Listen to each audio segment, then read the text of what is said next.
Everything's sus. Well, now that we're here, it's time to do this. I hope the mic got that. Ooh, was that a tab?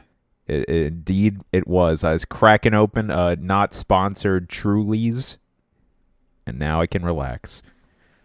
You lied to me. It's not a tab. Oh, you mean like the soda? No, they just. I mean, like that. Yeah, the drink. Well, I mean, I figure you have a stockpile ready just in case. Well, unfortunately, it is not a special occasion to get into the decontinued tabs. I save those for I want them to age like a fine wine. You know what I mean? They're not ready yet. This Truly, it's garbage. I'm just shoving this garbage down my throat because it's good. It's funny because I'm pretty sure drinks like tabs would not age like a fine wine. Only liquor ages like a fine wine. Oh yeah, only wine ages like a fine wine. Definitely not.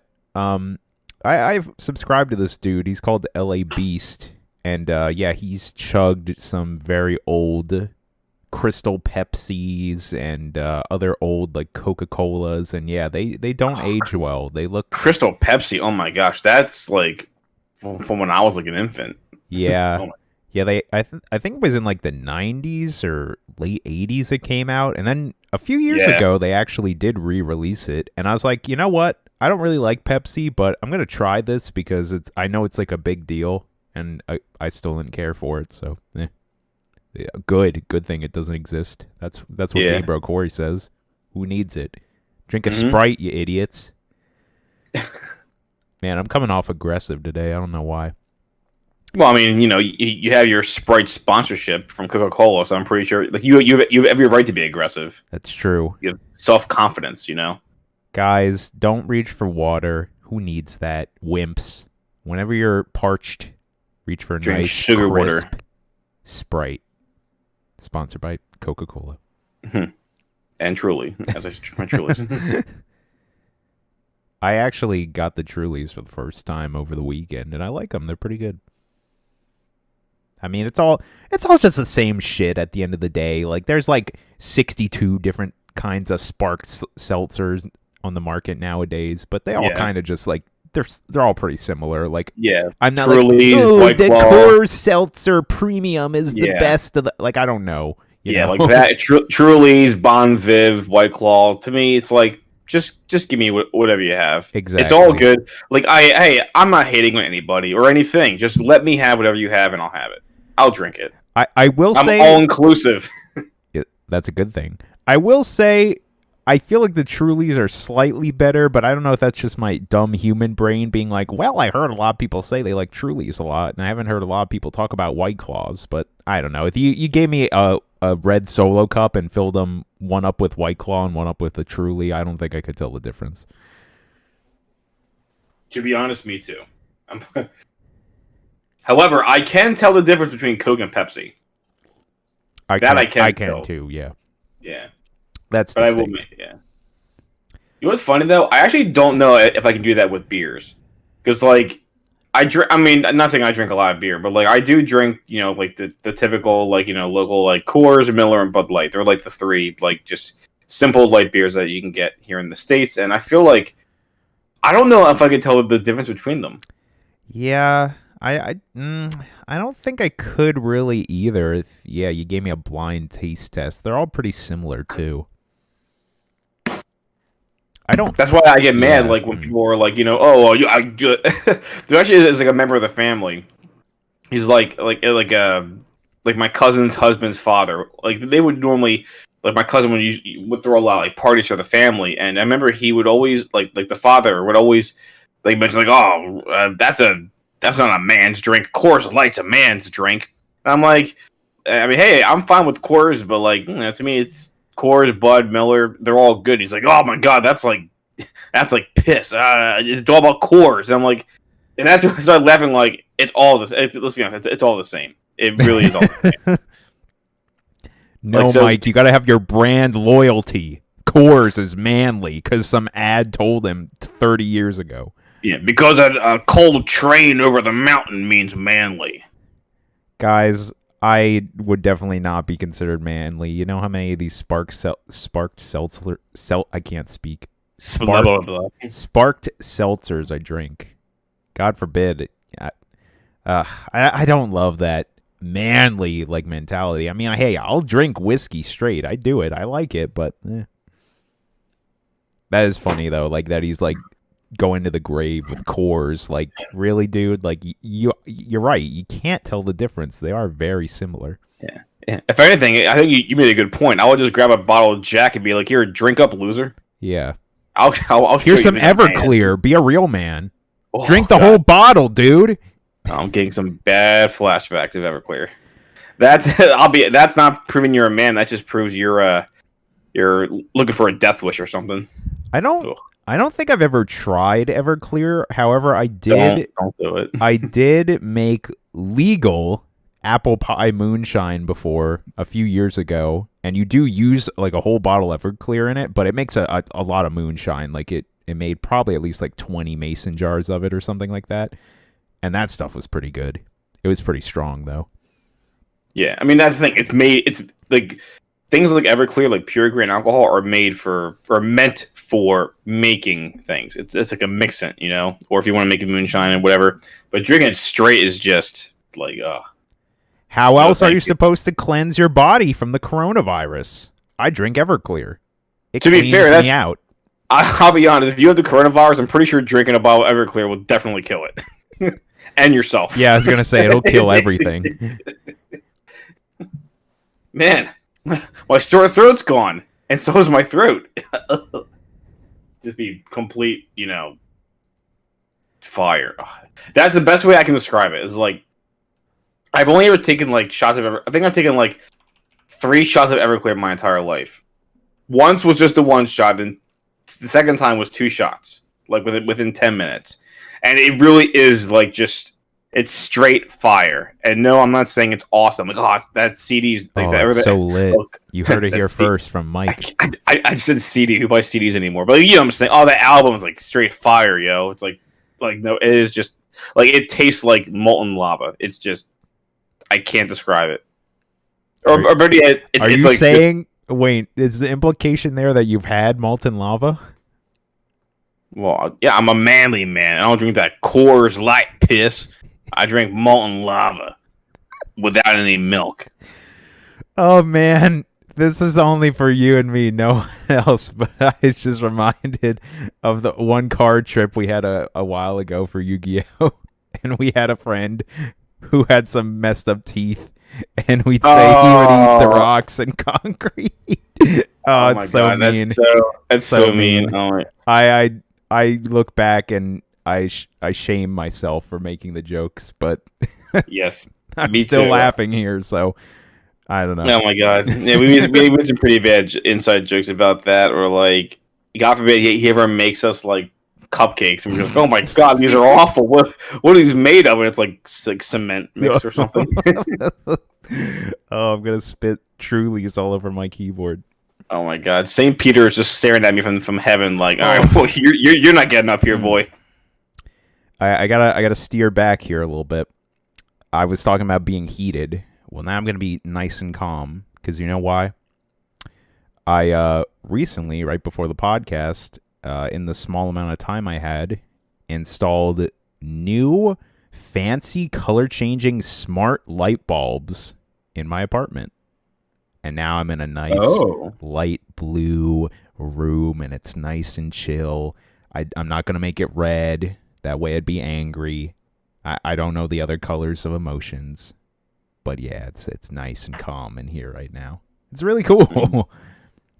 Hashtag adulting. Hashtag old man swag. That's where I'm at right now.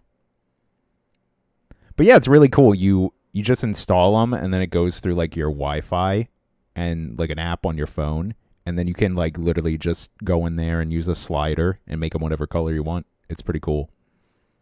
That's pretty neat. What's it called again? I will send you the. A lot of different companies make them. I don't know the ones I specifically got. Excuse me, because Megan ordered them. But yeah, they're really neat.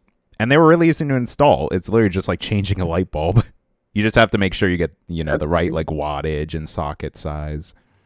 Yeah. I just didn't know if you had like a particular brand that you like for these. Yeah. again, Megan just ordered them, so I'd have to go look at the box. All right.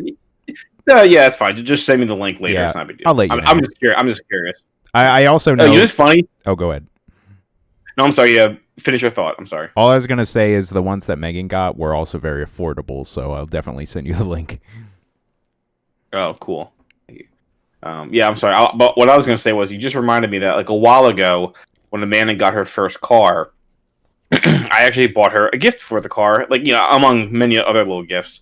And of them were like these lights. It's kind of like a rope of lights, but not like the kind that you get for like Christmas, and you know, like that like dangle and everything. But it's like kind of like, imagine like what looks almost like a neon tube, but you know, it's like bendable plastic, and it has lights inside the tube, so that way, you know, it's just like a nice little, like, they're all kind of like within like a see-through clear hose, I guess is the best way to describe it. Yeah, I've seen these before. They can change colors, and you can install them in your car. Like, you can put them like along the seat, like the floor of your car and everything. I thought, oh, this is kind of like, you know, silly and neat. So I got it for Amanda, and I just realized right now, over these 2 years, she never installed them. And I'm not sure where the heck she put them.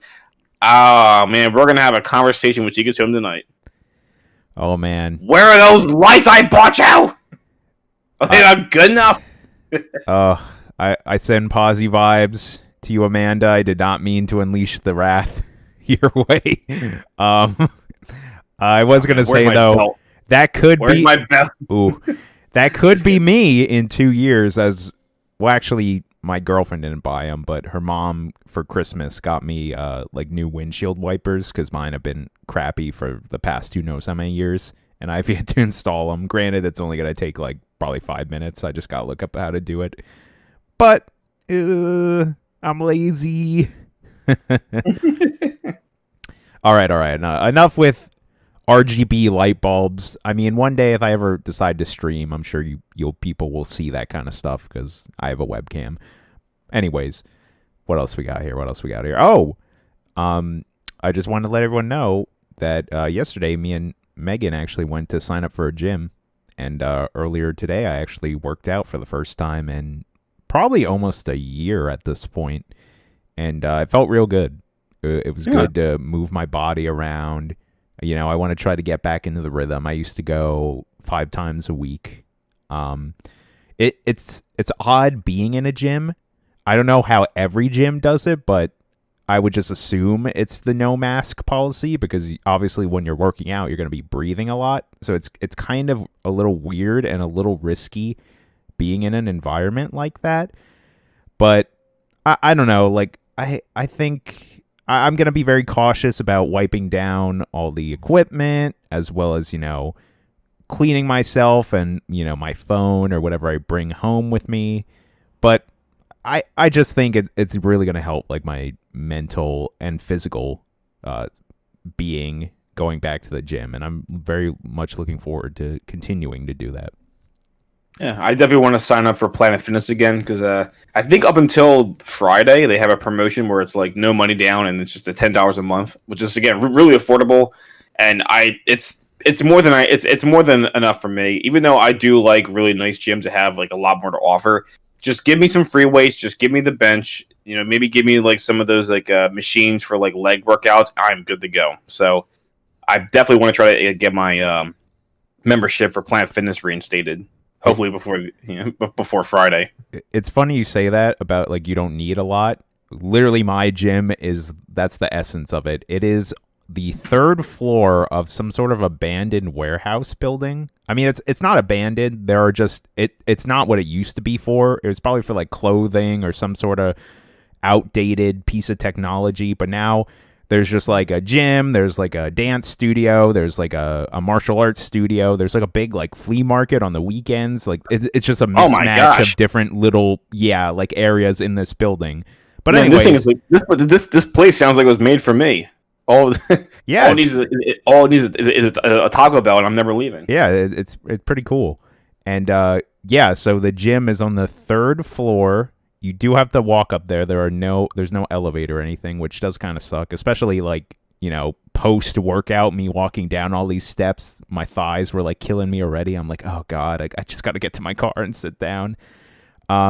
There's no heat or air conditioning, which no heat, that's fine because you're working out, your body's excreting.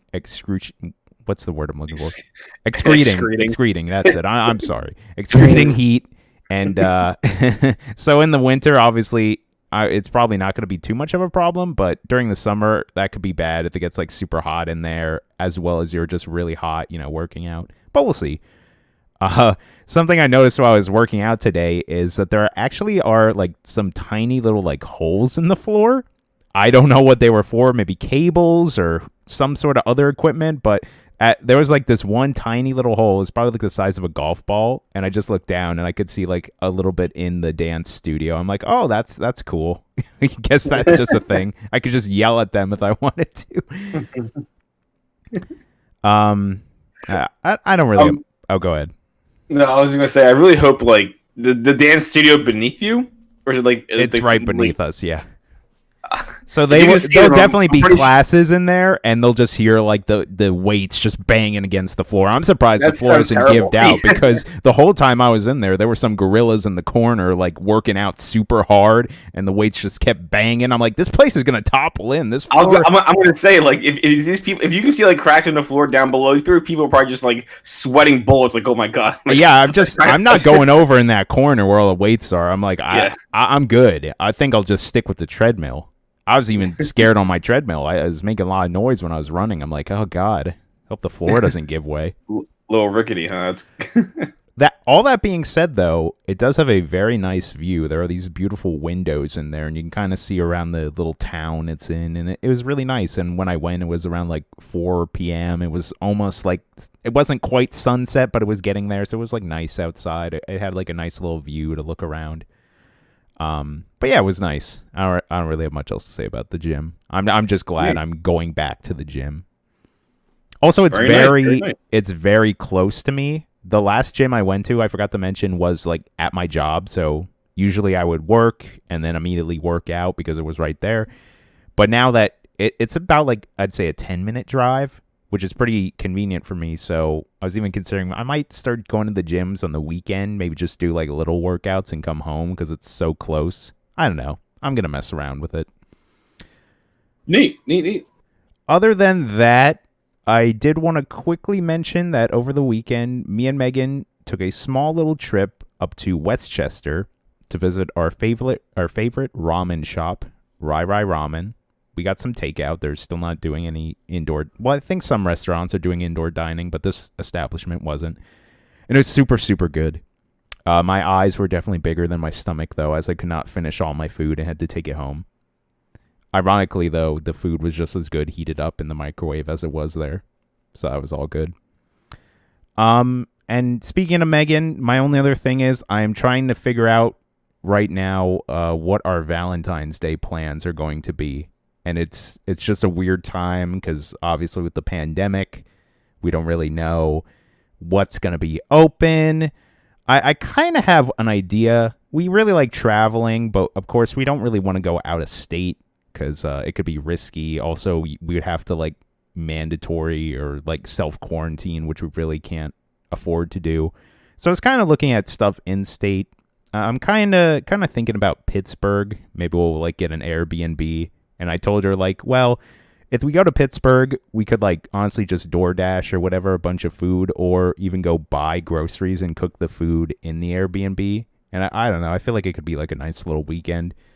That's kind of where I'm at right now. Are you planning anything for Valentine's Day at the moment? Or are you going to wait more closer towards the actual day? Because we're about a month away at this point. Yeah. I'll be very honest. I definitely have a lot of plans, like just for me and Amanda to do. Like, I want to get her some nice stuff. I want to treat her a nice dinner. All the good stuff. As far as like crazy plans, right now I'm not sure what to expect. Like, I mean, things are starting to open back up again. I think we're heading in the right direction, like towards back to like normality.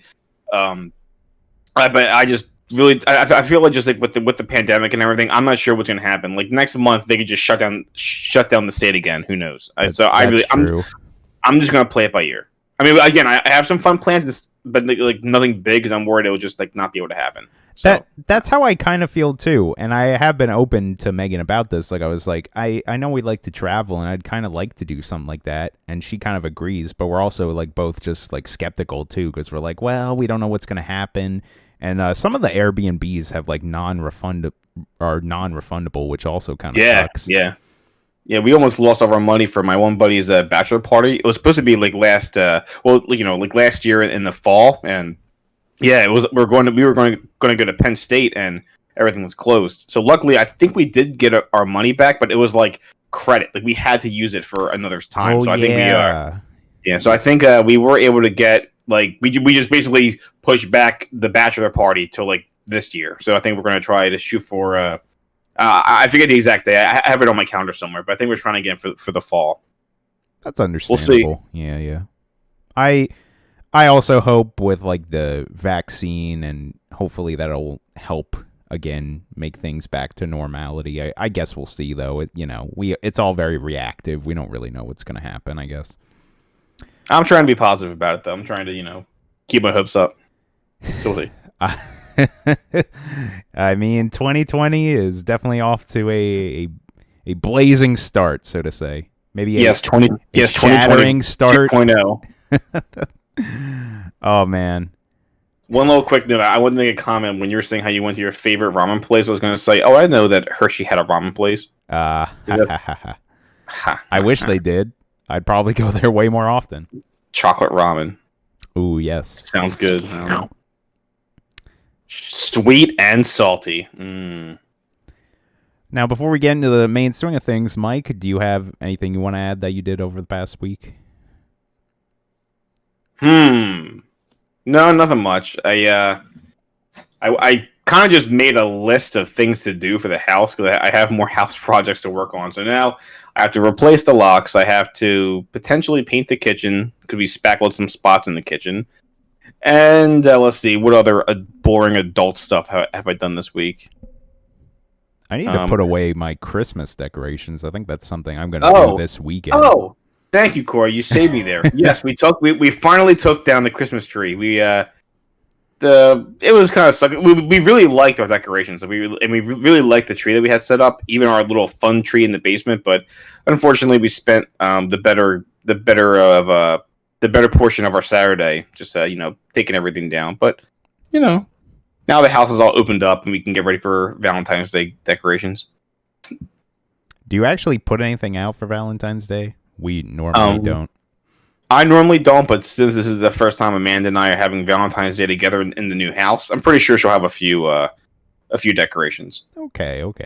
Yeah, which I do like. I appreciate her wanting to decorate the house because I was very simplistic with my decorations. Like for Halloween, I'll probably put up a few things. I would obviously put up my own Christmas tree, and Amanda would help me with the decorations on the tree. Maybe some lights in the window, but besides that, I really didn't do much. Like I like for every holiday, it's not like I had decorations. But with Amanda in the house, she just likes to do that. And I'm pretty sure Megan's the same way. Like women, at least in my experience, just like to decorate the house for the holidays. Yeah. Regardless of the holiday, and I think that's very fun. Like and it does. I agree. Kind of changes the atmosphere every now and again. I appreciate it.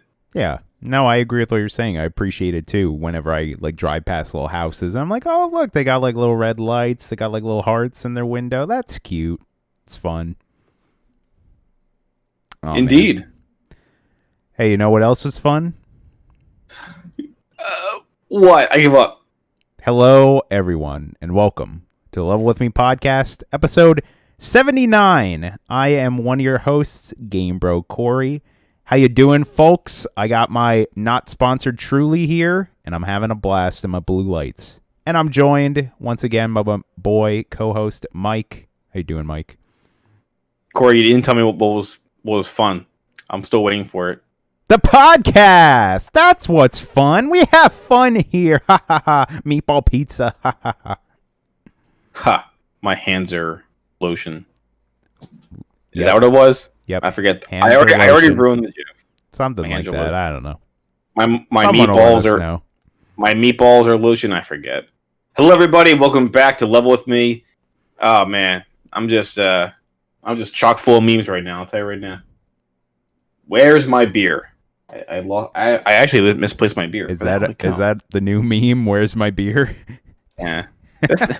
I wouldn't call that a meme. I think that's just life. I can never find my beer whenever I put it down. All right, now I have it. I put it on the floor for some reason. Here we go.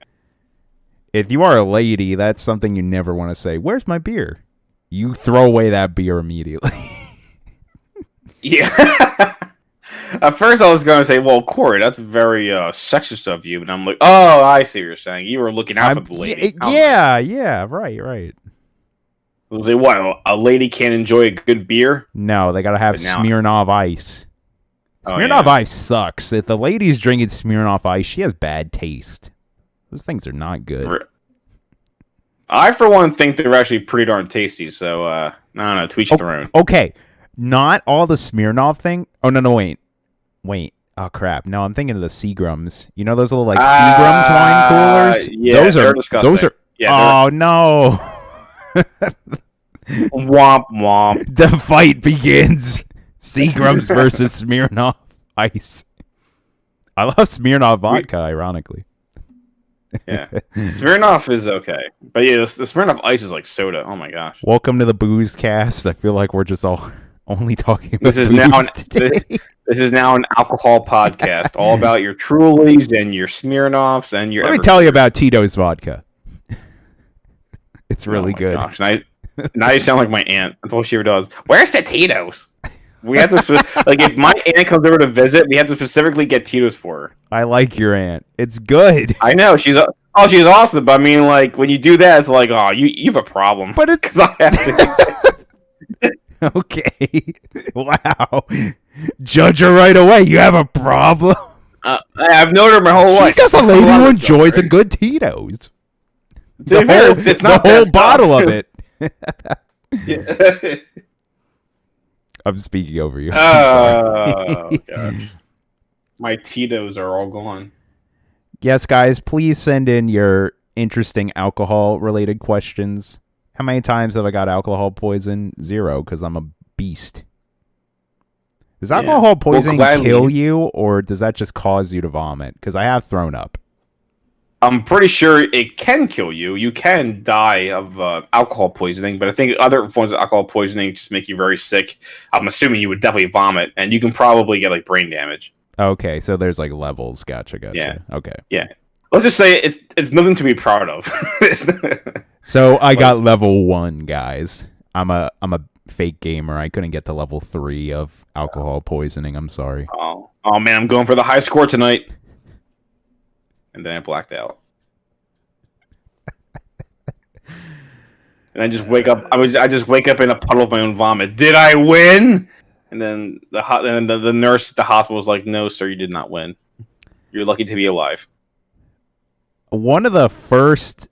Okay, so I had to be. I don't even think it was a year into dating Megan yet. It had to be at least like 3 or 4 months. And I invited her up to like a little party thing that my friends were throwing at my old college I went to in Williamsport. So we get there. I think I just turned 21 the previous year. And I was kind of like just still like discovering drinking. I didn't really drink a lot like in high school or like even when in my short time in college. But something in me still wanted to like impress her a little bit. So initially we go to Wegmans and I make like a build your own 6-pack of different like wine coolers and beers and stuff. And we go to check out. And at the time, Megan was only 19 because she's 2 years younger than me. And they're like, oh, well, she's not old enough. You can't buy these. And I'm like, oh, crap. And my brilliant idea is like, oh, I'll just go in the liquor store by myself and I'll pick something up. So I choose, instead of getting a nice 6-pack of the different like wine coolers and stuff, I just get a full bottle of orange vodka. I think it was Smirnoff too. And we go to our party. Now, this is not an alcoholic party either. It's kind of like it was for Thanksgiving. So people bring different food. There really was like no booze there. And if there was, it was very minimal. But I brought my vodka, and I drank 2/3 of that thing because I had to be a cool guy. I also drank 2 Blue Moons that I don't remember. And I should also point out. I should also point out. I don't remember. I should also point out before I get to the kicker of this story that my girlfriend has a phobia of vomit and throwing up.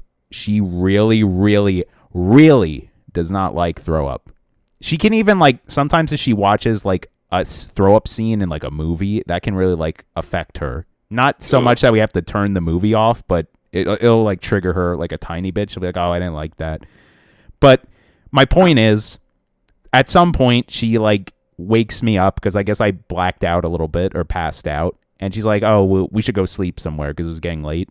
And yeah, I like we immediately get outside, and I just like projectile vomit. It was so bad. Wait, this is at your family Thanksgiving? No, my friends' Thanksgiving. Let me be clear. Yeah, okay. It was around Thanksgiving. It was like a little get together. You know, they invited me up. We were gonna go. They had a school trip. We were going to New York the day after, but yeah. The moral of the story is I drank way too much like a jackass, and I ended up puking my brains out. I'm sorry. For a second there, I just thought of like I thought I heard you say your family Thanksgiving. I'm like, Corey, like I thought my aunt was bad, but here you are, like, yeah, bro. No. Also, I was young and stupid, but yeah, it's bad. She'll never let me live that down. Understandably. Everybody gets one. I've had my fair share of these experiences. I'm not gonna lie, most of my bad nights were up at that college. Although it was when I was not in college, I just went up there to hang out with my friends when we were all appropriate age drinking. But yeah, I had some rough nights there in that little college town. Yeah, we'll man you up. Good times, good times. Speaking of good times, everyone, time to get into the first segment of our podcast, the video game news. And guess what, guys? People are back working. There is news this week. We have a nice, healthy load of news that we can talk about. First off here, and I believe this is currently happening, CES, Consumer Electronics Show, where they show off a bunch of new, TVs, smart. You just put the word smart in front of any electronic device, and, they probably like a smart washer, a smart toilet, whatever. That's all there. Who cares about that stupid thing, those stupid things? We're all about gaming. Gamers unite. We want to know all the cool gamer swag coming out of CES. And Razer has us pinned, guys. They get us. I was just talking about my cool light bulbs, how they change colors. Right here, you want to be looking like you're straight out of Cyberpunk 2077. Razer got your back. Razer unveils RGB face mask and immersive gaming chair concepts. Razer loves to go big at CES. In years past, the company has shown off everything from a triple monitor gaming laptop to a fully immersive racing simulator. This year, Razer is showing off two concept projects, an immersive gaming chair and a high-tech face mask outfitted with, in true Razer fashion, RGB lighting. Project Hazel is Razer's take on a smart mask. It would use a detachable, rechargeable, active ventilation system to regulate airflow with N95 medical-grade respirator protection to filter at least 95% of airborne particles. The design also features a transparent front panel so that people can see your facial expressions, or when communicating with people who are deaf or hard of hearing, read your lips. The mask would also use a voice amp technology featuring a built-in microphone and amplifier to prevent the mask from muffling your voice. And to top it all off, of course, it features Razer Chroma RGB lighting. A lot of the very passerby things that I saw from CES this year are very focused on, of course, the pandemic. There were a lot of like robots that emit like UV lights to like clean areas, which seemed kind of interesting. A lot of new things to make like delivery way less like personable. Like there was like a doorbell that's essentially like a clip that you put on and somehow it would like connect to a house, or I don't know, it transmits like a ring or something. There was even like a smart like doormat that can tell like when someone's there, when a package is on your doorstep. I don't know. It's very fascinating. And of course, all these smart masks, which from what I understood from reading some of the smart masks, all they really are, they just have like speakers in them, so you can actually like, I guess, hear better, or like project your voice better, so people can hear you better. But yeah, this is just ridiculous. It's gonna sell. I would probably buy one because at the end of the day, it does look kind of cool. It literally does look like something out of Cyberpunk 2077. But this is where we are right now. I bet this thing doesn't even come out until after the pandemic. I was about to say, like, how long do they really think we're going to be wearing these darn masks? Hopefully not too much longer, but and it's funny, like, I admit, if I have to wear a mask, at least this is kind of cool looking. I kind of feel like Bane from Batman, you know? The Dark Knight. I don't even want to speculate the price tag on one of these things. I feel like it could be... Well, what do you think? Do you think is 100 like too much for what this stupid thing is? It's hard for me to speculate that. Or I'm trying to think, is like, for the longest time, things for as long as I've known, when technology first comes out, like new technology, it's super expensive, and then in a year it becomes cheaper to manufacture, and then it's more affordable. So I can see these things being super expensive, maybe like a couple $100, because I'm sure they'll make the argument, well, you never have to replace your mask anymore. You just use this mask, you know. I'm sure it's like reusable, and then eventually it will get to the point where it's like, oh, okay, these are now, you know, only $100 a piece, and so on and so forth.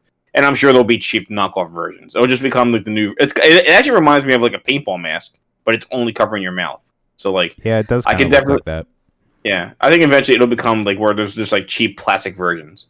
You know, like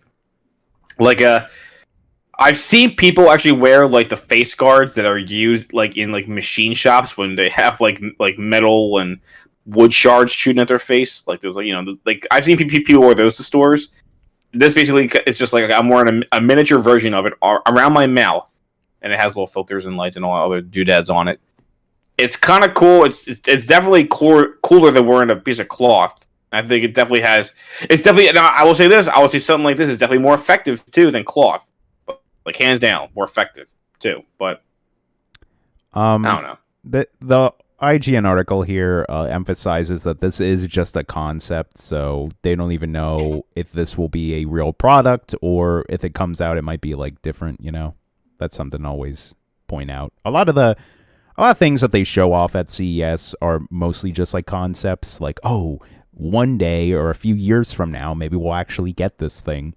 Speaking of flying cars, you joke, but I think there was a flying car, but it literally just looks like a helicopter. So I'm like, how is that a flying car? It's just a helicopter.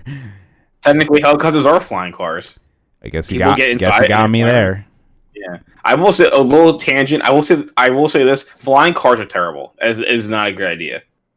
Have you? It's like people like the Jetsons, for example. Do you really think it's going to be safe for people to fly around? I agree. Like, yeah. Like you can't put that in the hands of people. Yeah, like if you think car accidents are bad now, just wait till people are flying into the side of your house. Like that's gonna be terrible. Like drunk driving is gonna be so much worse when you're flying around. But anyway, sorry, tangent is over. No, you're absolutely right. They have to be autonomous flying cars. There we go. The robots won't fail us, right? Yeah. I've seen Terminator. All the robots seem to be very swell and very. They care thumbs up. They love it. That's the reference, right? Well, he's a nice guy. Real quick though, the other concept. This thing actually looks pretty cool too, but also again very like this doesn't seem like it's coming out yet. Razer's other concept this year is Project Brooklyn, an all-in-one immersive gaming chair. The idea is an ergonomic chair with built-in haptic feedback and a retractable wraparound curved screen. Visuals will be delivered by a 60-inch rollable OLED display that retracts and folds into the chair when not in use. Similarly, the armrests adjust and retract as needed depending on if you're playing on PC with mouse and keyboard or console with a controller. Again, this is just a concept, much like the face masks, but it's kind of cool. Corey, did you just pronounce it as OLED? It's OLED. I'm I'm gonna slap my computer in this, and I'm hoping you feel I've that. heard OLED. I know LED is LEAD. I mean, I'll call myself out, but I've heard I'm people just say, busting chops. okay. Yeah, like there's LED, and then there's OLED. Like it's just the next LED. Right? Yeah. This was another big thing. They mentioned like the retractable screens. You know, we're on the cusp, or well, I mean, they exist. Like the folding screens. Like, have you ever seen like the two Samsung phones? Yeah, on the new phone. Yeah, it's pretty trippy how it's like I'm not sure what material it's made of, but yeah, like right where the phone folds, like that, that's the screen. The screen is there, so it's. Dude, I was very close to almost buying the smaller folding phone. That almost reminded me of a Game Boy Advanced SP, which I thought was pretty cool. But I was like, no, it's way too expensive, and the technology isn't there yet. You know, they say those phones all have like a certain amount of folds before the crease could mess up. But speaking of that, though, I just wanted to mention that another big trend now is the foldable, rollable screens, so to say. Like, I think it was Samsung had like a phone they were showing off as like a prototype where it would like the screen would roll in and out of your phone, so it would essentially just get bigger. Like you could just make it bigger, but then it would roll somehow back into your phone. I mean, you know, things could get caught in there. It's still a concept, but it seemed interesting. I'm still waiting for the pure future where you can literally just take like your phone and just like make it like a, you know, origami crane or something like that and be like, look, it still works. I can call my grandma. I'm pretty sure that exists. Actually, you know what's funny? I remember like a long time ago, again, small tangent, that there's a concept for like a phone that basically you can wrap around your wrist, and then when someone calls, it has like a touchscreen and everything, and then when someone calls you, you just rip it off and then just fling it, and it kind of like straightens out. It kind of reminded me of like Flubber, like that old like the movie with Robin Williams. Yeah. Like, imagine if you had like a little flubber wrapped on your wrist, you could just like take it off and just whip it, and it straightens out to be a phone. The future's nutty. Yeah, not sure if I would go for that, but I don't know. All I want is the robot that puts away the dishes. Ironically enough, that was a thing that they showed off at CES. I don't know. I mean, I'm pretty sure it's called a wife, but whatever. Well, now she can hang out with you while the robot puts away the dishes. And then the robot can get mad that it's doing all the work. And then, yeah, Terminator. And then Terminator, exactly. Full circle. Oh, man. St. Peter's just shaking his head at me. Oh, wife jokes. Huh, Mike? You're never coming to heaven now. Oh, man. Oh, yes. Oh, man. But... You know, I kind of mentioned it like a little briefly that, you know, there's some not great stuff happening in America in 2021. Go figure. But, you know, there's also not great stuff happening on Twitch. Everyone pour one out for Pogchamp, the classic emote. It's gone. And that's because one Ryan Gootecks, Gutierrez, I believe is how you say his last name. I believe he was tweeting about some very... actually, let me try to find what he was tweeting some controversial statements, which caused them to pull the classic Pogchamp. That was his face, which is kind of sad, but I mean, he kind of dug his own grave here. Let me try to find it. Here we go. During these events, Gutierrez tweeted a statement about the events of the Capitol Hill that appeared to call for further violence during the takeover. I believe this is his tweet. Will there be civil unrest for the women who was executed inside the Capitol today, or will the MAGA martyr die in vain? Oh, that's right, because that one lady was sadly shot. Was shot, yeah. Hey, you know, we don't get too political here on Level With Me podcast. I don't really like to talk about a lot of politics. But yeah, I completely understand why Twitch had to remove his face. And I've heard for a while now that he's had is his name? Oh yeah, Ryan. I was just gonna say Gootecks. He's had like these crazy like conspiracy videos going on for the past like few years. So it kind of didn't surprise me. I feel like it was just like, it was just building up and up and up. And especially with kind of like how the whole environment of the world is working right now. It doesn't really surprise me too much. And to follow that up, though, you ask, well, Pogchamp is probably one of the most used emotes on Twitch. So what do they do? Like, do they replace that? Like, who is going to replace that? Well, Twitch has an answer for you. Twitch will randomly choose a new Pogchamp emote every 24 hours. As Twitch tries to find a replacement for the incredibly popular Pogchamp emote, which was removed earlier this week, the streaming platform announced a new novel temporary solution. Every 24 hours, Twitch will randomly choose a new streamer emote to serve as a temporary Pogchamp emote.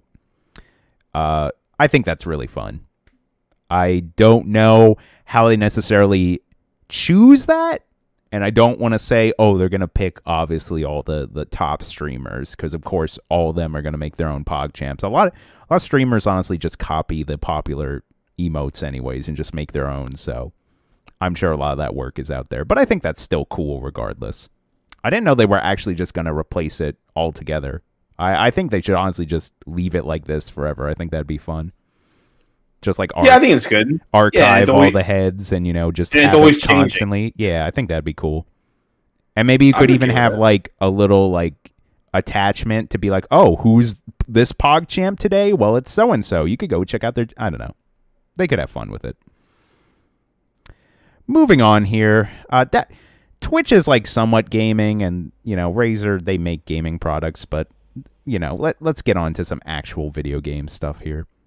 I thought this was really cool. This came out of nowhere today. Indiana Jones game coming from Bethesda and Lucasfilm Games. Machine Games, the creators of the Wolfenstein, the New Order and New Colossus, like the recent ones, and Bethesda are partnering with Lucasfilm Games on a standalone Indiana Jones game to be executive produced by Bethesda Game Studio director Todd Howard. Bethesda tweeted to say, a new Indiana Jones game with an original story is in the development from our studio at Machine Games and will be executive produced by Todd Howard in collaboration with Lucasfilm's Games. It'll be soon time before we have more to reveal, but we're very excited to share today's news. I saw a good tweet. I don't remember who said it, but this is essentially Microsoft's Uncharted. Like they literally have what Nathan Drake was kind of inspired by. Yeah. I'm a little bit of a little observation. I noticed Lucasfilm Games. Is that really a thing? I could have swore like LucasArts was. LucasArts was their game division, then that was closed. I guess it's Lucasfilm Games. I honestly, maybe I'm being a fake Star Wars fan here, but I know Lucasfilm also has Indiana Jones, and I love those movies. I never heard of that term before, Lucasfilm Games. Is that really like their new gaming division? Yeah, and I was actually going to have a story about this, but I didn't think it was that big of news. But they do clarify in the article about that, and I'll just read their little blurb here. Lucasfilm Games was announced as a returning brand yesterday, which will seemingly cover games made by multiple developers in the Star Wars galaxy and beyond. This is clearly the beyond part. Lucasfilm Games is now the official identity for all gaming titles from Lucasfilm, wrote a statement, a name that encompasses the company's rich catalog of video games and its eye toward the future. So yeah, I would just assume any Star Wars game now, or I guess Indiana Jones game, will just have that. It will all encompass it, I'm okay with that. Yeah, me too. All right, and I'm excited for this. I think this could be cool. You kind of expect it to just be, a third-person game, probably using the whip a lot. I bet there's a line in there, too, about how he hates snakes. Yeah, It kind of writes itself, but I'm curious to see how it's executed. I love the Wolfenstein games. Also, I saw another good tweet where they're very familiar with fighting Nazis. Indiana Jones fights Nazis. I rest my case. So that's gonna be. I think that'll be cool. Oh yeah, I agree. I can't wait for that. I can't wait to. I agree, Corey, with your previous statement that I can't wait for his famous line. I'm tired of these monkey fighting snakes on this monkey fighting plane. That is what he says, right? You hold that thought. I later will have something to talk about that. The tease. The tease. Okay, so this is an announcement that probably doesn't bother anyone except me. Killzone's website has been retired. Does not affect online multiplayer. Sony has retired the Killzone franchise website, but has promised that the change will not affect any online multiplayer modes. So, I'm not going to spend a lot of time on this article. I don't think anyone even has heard the word Killzone in like 10 plus years. I'm just sad. I thought that was a fun franchise. The way that I read this article of them retiring the website and it just directs to PlayStation.com, I think that's kind of an indicator that Killzone's pretty much done. They're not going to make any more Killzone games, which is sad, but I understand it. Killzone was a weird game to begin with. They almost kind of made it to try to be like this Halo killer exclusive PlayStation shooter, and I just feel like they kind of like lost their way as they kept going. And now Guerrilla Games, they're rocking with Horizon. You know, they got the new one coming out on the PS5. They're fine. I'm just sad. I liked Killzone. I actually played the very first one for the PS2. I really enjoyed it. I thought that game was like way ahead of its time. Like it was very very tactical. I agree. I also played a lot of Killzone 1 on the PS2. Me and my friend would split screen it, and it was a lot of fun. Yeah, it was hard too. I just remember it being very challenging. Yeah. Oh well. Rest in peace, Killzone. Moving on here. This one's pretty cool. Mass Effect Legendary Edition reportedly out in March. Mass Effect Legendary Edition, the remaster collection of the original BioWare RPG trilogy, releases on March 12th, 2021, according to a report by Eurogamer. That's really all the news story is. I guess it's coming out in March. March is getting hot. You know, well, I mean, I guess I only got 2 games as examples, but this and Monster Hunter Rise, like, March is starting to be... I mean, March for the past few years has been a good month for games, but yeah, look at that. The games are coming out. Oh, yeah. What else we got here? Oh, wow. Oh, wait. What is this one? Hang on. Oh, sorry. I had my news stories out of order. Okay, we're good. Now, here at Level With Me, you already know, we love Nintendo so much. We like to save all the Nintendo news for the end. And there's some pretty cool new Nintendo news that came out today as well that we're going to talk about later. Oh, yes. Yes. But before we get to that, we have a few stories. This one here, I enjoyed this. I thought this was quite humorous. Before the original Xbox, Microsoft looked into buying EA, Square, Midway, and ... Nintendo! In an attempt to secure exclusives for the original Xbox, Microsoft unsuccessfully talked about acquiring EA, Square, Midway, and even Nintendo before it found the unexpected trump card of Bungie and Halo. In a fascinating Bloomberg oral history about the creation of the original Xbox, multiple Microsoft executives discussed the company's attempts at acquisitions. I am not going to go over all the ones here, but I just want to talk about the Nintendo one specifically. Hang on, I believe it's this one.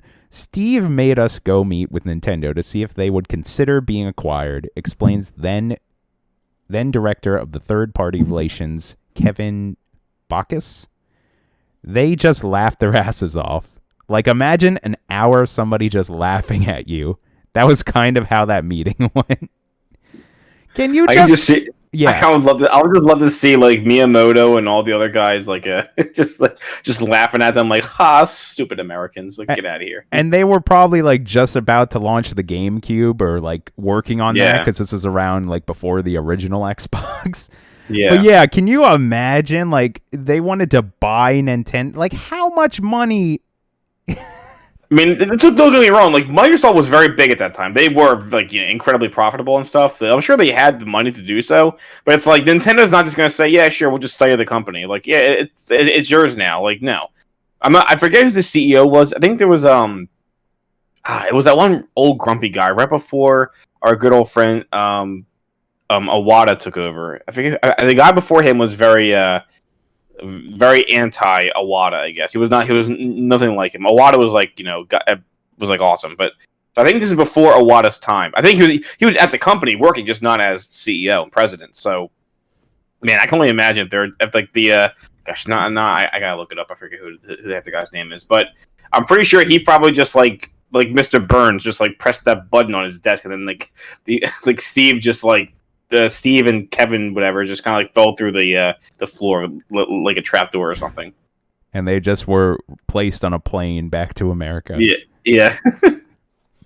on Spirit Airlines. While you look that up, there is another funny one that I want to point out here.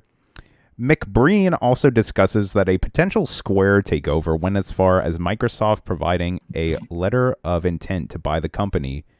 In quotes, the next day, we're sitting in their boardroom and they said, our banker would like to make a statement. And basically the banker said, Square cannot go through with this deal because the price is too low. We packed up, we went home, and that was the end of Square. So basically they were just like, yeah, fuck off. You're not going to be able to afford whatever we would tell you how much Square is worth, that sounds like what Square would say. Yeah. That's hilarious. They did try all these deals. I can see them just like summoning Sephiroth to like eliminate them. One winged angel plays in the background. Yeah, and then they have to run out. They have to like, just leave the building. Oh, by the way, it was Hiroshi Yamauchi, I think, is the guy before Satoru Iwata took over. Yeah, he was the guy who probably just would have like laughed in their faces and pressed and did the Mr. Burns thing. Gotcha. Interesting. Yeah. So yeah, enough with Microsoft trying to buy all the companies and pretty much just getting laughed at. Poor Microsoft. They can't have any good games except Halo. Hey, I'll give them credit. They tried. They're like, let's try to buy Mario. Didn't pan out, but they tried. That is pretty ballsy. Hey, speaking of Mario, we're talking about Nintendo, guys, just in case you forget. This is pretty interesting. How one modder discovered Nintendo's most advanced Miis hiding in Zelda Breath of the Wild. After 2 generations at the center of Nintendo's consoles, Miis seemingly took a backseat for Switch. You can still design a Nintendo-themed avatar on the handheld hybrid system, but Nintendo games support them far less frequently, with token appearances in Mario Kart 8 Deluxe or Super Smash Bros. Ultimate their most notable appearances. It led many to believe that the age of the Mii was over, but a new discovery seems to show that Miis are secretly at the heart of one of Nintendo's most beloved Switch games, Legend of Zelda Breath of the Wild. You just won't necessarily know them at first glance.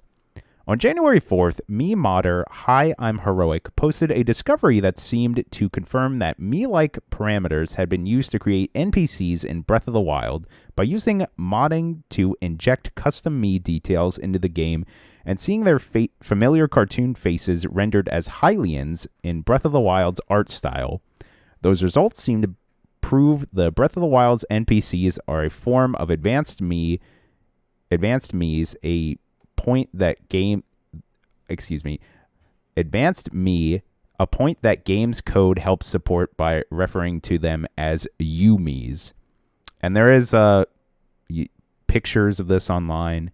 Here I'm looking at a tweet from the person who discovered Hi, I'm Heroic. And yeah, it's like straight up. I can read their little post here too. With modding, it's possible to convert and import Miis into Breath of the Wild as NPCs. And they have very basic Miis that they just downloaded from, it looks like probably Super Smash Bros. Ultimate or however you download Miis, because you still can do that. But it's really cool that works, and they actually look really good in Breath of the Wild. That is pretty neat. I'm actually kind of concerned now if like, do I have NPCs that actually are like some of the, then again, I don't have a lot of Miis on my Switch. I have it on like my Wii and my Wii U. I have like some Miis and stuff, but I guess I have to. So if I had Miis somehow saved on my Switch, they would be ported somewhat. I think a lot of people though would be in your boat though, because realistically, how many Miis are even on the Switch? You kind of just make a Mii for your account. That's it. you know? It's not like the Wii when you had the Me channel and then you had like a ton of different creations. Like that was definitely the peak of Me's. Oh yeah, I remember I would like spend hours just making Mii's of my family. Yeah. And I remember like there were even websites that would show like people's creations and I'd be like, wow, that is actually a really good Bowser or, you know, whoever I was looking up. Interesting. Hey, speaking of Bowser, we can move on to our last stories here. Super Mario 3D World plus Bowser's Fury trailer shows off expansion gameplay. We finally have our first proper look at Bowser's Fury, the expansion coming alongside the port of Super Mario 3D World for Nintendo Switch, and it features a friendly Bowser Jr. as well as kaiju-sized versions of Bowser and Cat Mario. There's a great comparison considering Bowser is looking the most like Godzilla in this game. Revealed in a new trailer, Bowser's Fury is described as an all-new bonus adventure and features Mario working with Bowser Jr., who can seemingly paint walls to create items and attack enemies. It's not yet clear if Bowser Jr. is controllable by a second player, and the trailer is out there. Just to describe the trailer some more, the trailer also shows off a giant version of the game's Bell power-up, which seemingly turns our hero into a gigantic version of Cat Mario. That's in order to stop an inky new version form of Bowser, who has become gargantuan and lost all control, whose appearances are accompanied by full-on metal music and very bad weather. The courses on show definitely look to be on the tougher side, although it's not clear yet if this is designed as an endgame experience for 3D World. 3D World itself will be available as it was on Wii U, albeit with added online multiplayer for up to 4 players, which is really cool. And the trailer for the game, to describe it more, this expansion kind of almost looks like it's just straight out of Super Mario Odyssey. Yeah, seriously. I would probably guess that they actually just made it with the Super Mario Odyssey engine, because it's very much a Mario behind the back experience. The level design looks a little bit more like a Super Mario 3D World, and of course there's all those assets in there, like the familiar enemies. You get the cat power up, but it's very beautiful. It's very interesting. I actually didn't get to watch the trailer with like sound on, so I'm probably going to do that after the podcast too. It's pretty epic, I'm not gonna lie. I'm so torn because I think it's really cool, but part of me also is like, yeah, but does it justify like rebuying this game? Yeah. Because to be fair, Mario 3D World was a very good game. It is. It was very good. Yeah. But it's just I don't know. I don't know. I mean, Bowser is straight up looking like Ganondorf, or I should say like Ganon. He looks just like Ganon. So I'm pretty pumped. I love this evil Bowser. I love the Super Saiyan-esque Cat Mario. Yeah, how do we not talk about the Super Saiyan Mario? He literally has the hair. Or actually, someone pointed out it looks almost like Supersonic Mario. That's what it looks like. I could see that too. Oh God, I wish you didn't say that reality.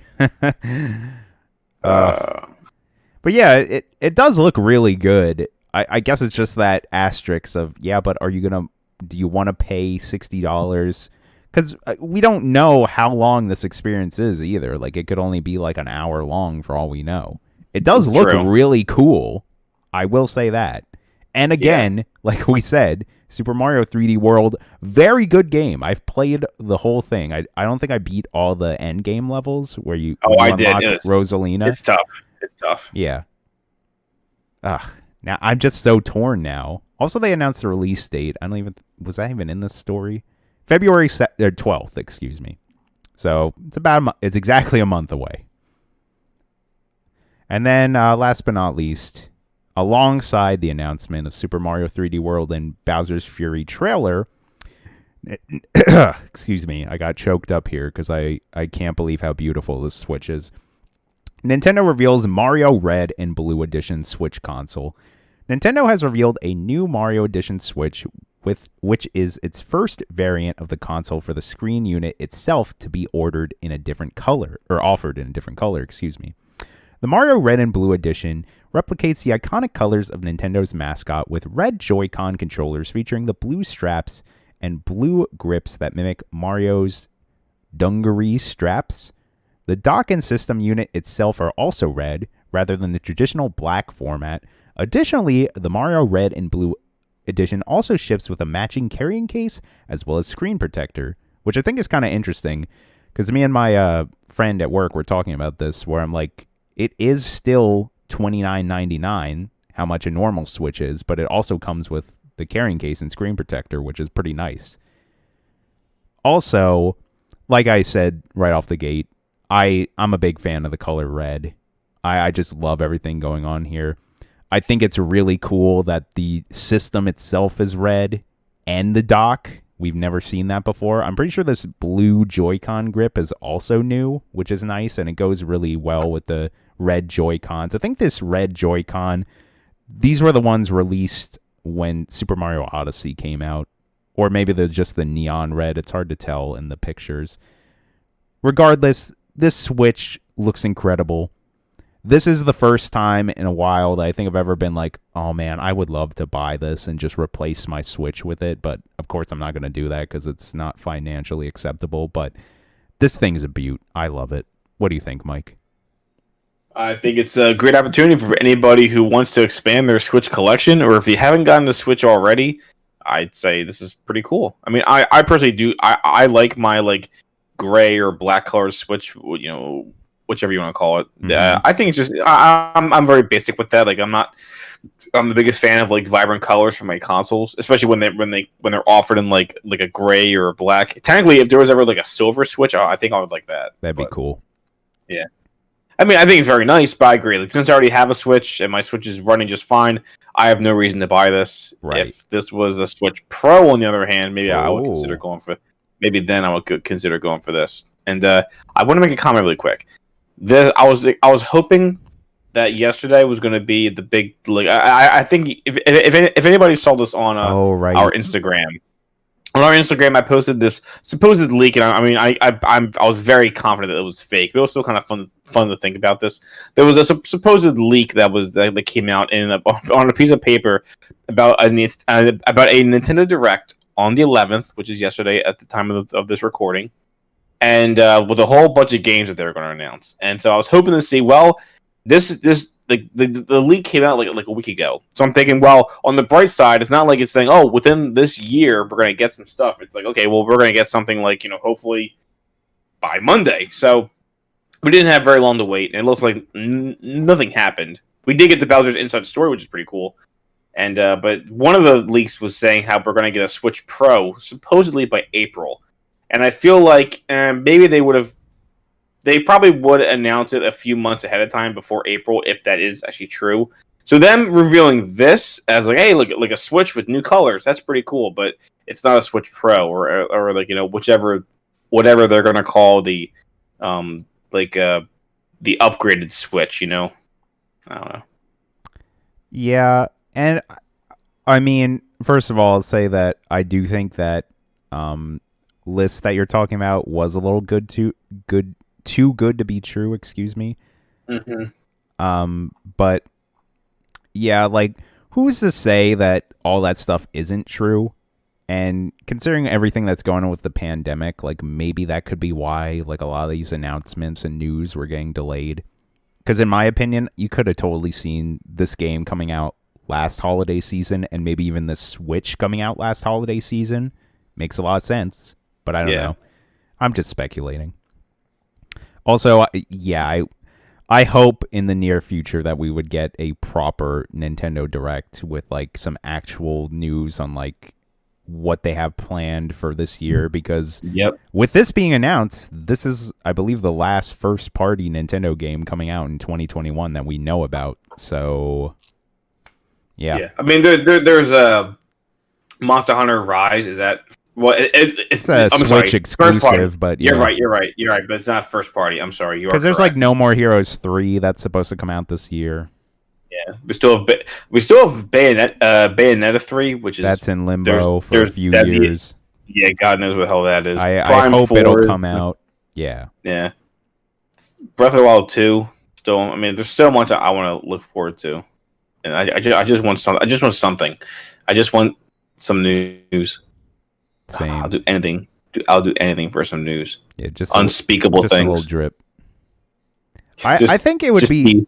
I think it'd honestly be great. All they have to do is they should kind of just re-up themselves and do a Switch Pro trailer, kind of like when they had that trailer that unveiled the Switch. Just like almost or do the that Switch Lite. Yeah. Like just do it again, but then show like whatever new features there are, and maybe even tease some of the new games or whatever coming to it. I think that'd be fun. I don't know. Yeah, I agree. Well, it's still very early in the year, you know. We have plenty of time.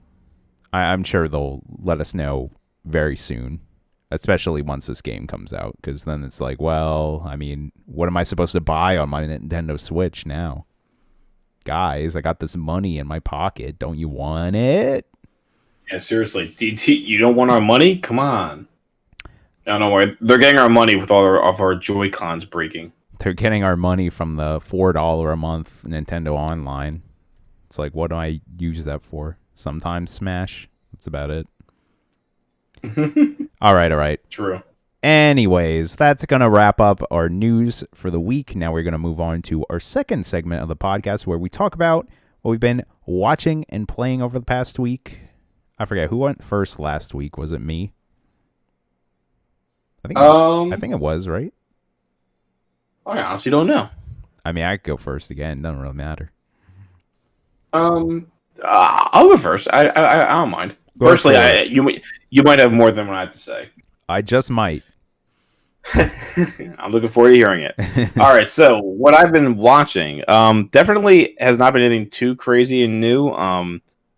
Besides the usual shows I've been watching with Amanda, I have been catching up on the new Karate Kid show. I shouldn't say the new Karate Kid show, but the show Cobra Kai, which is obviously based on the Karate Kid. I think I mentioned last week how, hey, season 3 came out, and I was looking forward to watching it, and I was, and I think I forget how far I got last week when I was talking about it, but I did finish season 3, and the same as the first 2 seasons. There's 10 episodes, and I will admit, season 3 was very good. I really enjoyed watching it. I think it had a great narrative. It had a great, I don't want to say like an arc, but like, it started right at basically when this season started. It was like right after season 2, like right where, like basically like the day of, when season 2 was taking place.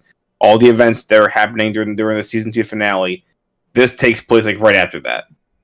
And I will admit that I did think season 2 is probably the least, like my least favorite of the 3 seasons. And I do think that season 2, although it was a cool ending, it was also kind of cheesy. I'm not going to spoil. I'm not going to spoil it, but it was just very. I just felt it was very cheesy what happened at the end. Like it was it's all great. Like it's cool fighting and everything, but it's like, really, did that just happen in this location? Like I don't know. For those of you who watch the show, you probably know what I'm talking about. But anyway, so season 3 had a lot of good twists. It had again like a good narrative, and my favorite part is, and this is not much of a spoiler, but so this kind of delves into the backstory of the main antagonist of the show, and essentially the main antagonist of the original Karate Kid movie, the sensei of the Cobra Kai dojo. And initially, you kind of just felt like, oh, he's just a jerk. He's just like an asshole. He's just like a bad guy who's evil for no reason, or he's bad for no reason. He's selfish, blah blah blah. Just typical bad guy. And then but then it was actually kind of neat because they did a nice little job where I think every episode they had like a flashback to his army days, because he mentioned that he was like in Vietnam and everything, and so they actually do give you like some backstory, and it's cool because early on when they were showing you like they kind of show you what you think is his name is John Kreese. They show you what looks like a young John Kreese being, like a big tough macho guy, and he's like abusive to women, and like he's just like a big meathead. And as it turns out, no, that was actually not him. That was just some other kid in his town. He was a very like soft tempered, like a rather like large like a large man. Just like he wasn't like a tough guy or a jock. And he ended up going into the military. And that's where he just becomes like more assertive. His self-esteem gets increased, and then unfortunately, it was actually like the war that turned him into the man he is, where he just thinks like, oh, like every man for himself, no mercy, blah blah blah. So I liked how they did delve into his backstory. So that way he's not just bad for the sake of being bad. It's like okay, like the evils of of war. And this is not like too deep. It's just it's nice and simple, and it's simple and clean, and it kind of just shows like this is why he behaves the way he does from his experiences in Vietnam. And I think that's great. So now it's like we know why he has this mentality, why he has these beliefs. We know what his motives are now. We know his ideology, I guess, is the best way to say it. And then all the other characters, you got Daniel, you got Johnny, like they're all like they all just I don't know, their stories are just so well written. The character development is great, and season 3 just concluded very well. Like it definitely makes you it leaves you on a cliffhanger for season 4, and it's like I can't wait to watch season 4. The problem is, I will admit, the very last episode has a very similar ending to the season finale of season 2, and so it is kind of cheesy. Like the episode in the season end great, but it's like the fact that there's like this big, like corny, like fight scene. I'm just like, how is this happening? And like people aren't like behaving the way I would think. It's hard to explain without spoiling it. Right. For those of you who are fans of Cobra Kai and have not yet watched season 3, go ahead and watch it. It's very good. And for people like you, Corey, I don't think have you watched any of Cobra Kai yet? I have not yet. I do want to. It's actually on Netflix now. I didn't know that. I thought it was only on YouTube, but apparently like the YouTube like premium. But now it's on Netflix. So if you have Netflix, you can watch it. I definitely want to check that out at some point. Yeah. Question: did you ever watch The Karate Kid? Yeah, we talked about this last week. Like that was I enjoyed The Karate Kid. I haven't seen it in years. That's though. Right. That's right. I remember it wasn't one of the '80s movies you like. But then again, you never. I was more of a Terminator guy for however many years. Well, I guess Cobra Kai only like the first season came out in like 2019 or not that long ago. But yeah, I heard like how good that was, and yeah, I think when they added it to Netflix, that kind of rekindled like, oh, this show's amazing, and I've heard a lot of good things about the 3rd season too. So yeah, one day I'll get around to that. Yeah.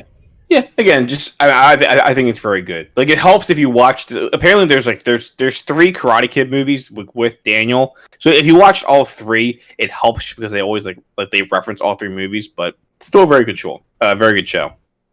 I actually didn't get a chance to watch a new episode of Turn yet. I really want to. I think, as I mentioned, Turn Washington Spies is like the a show about the American Revolution and like how there's like some of like the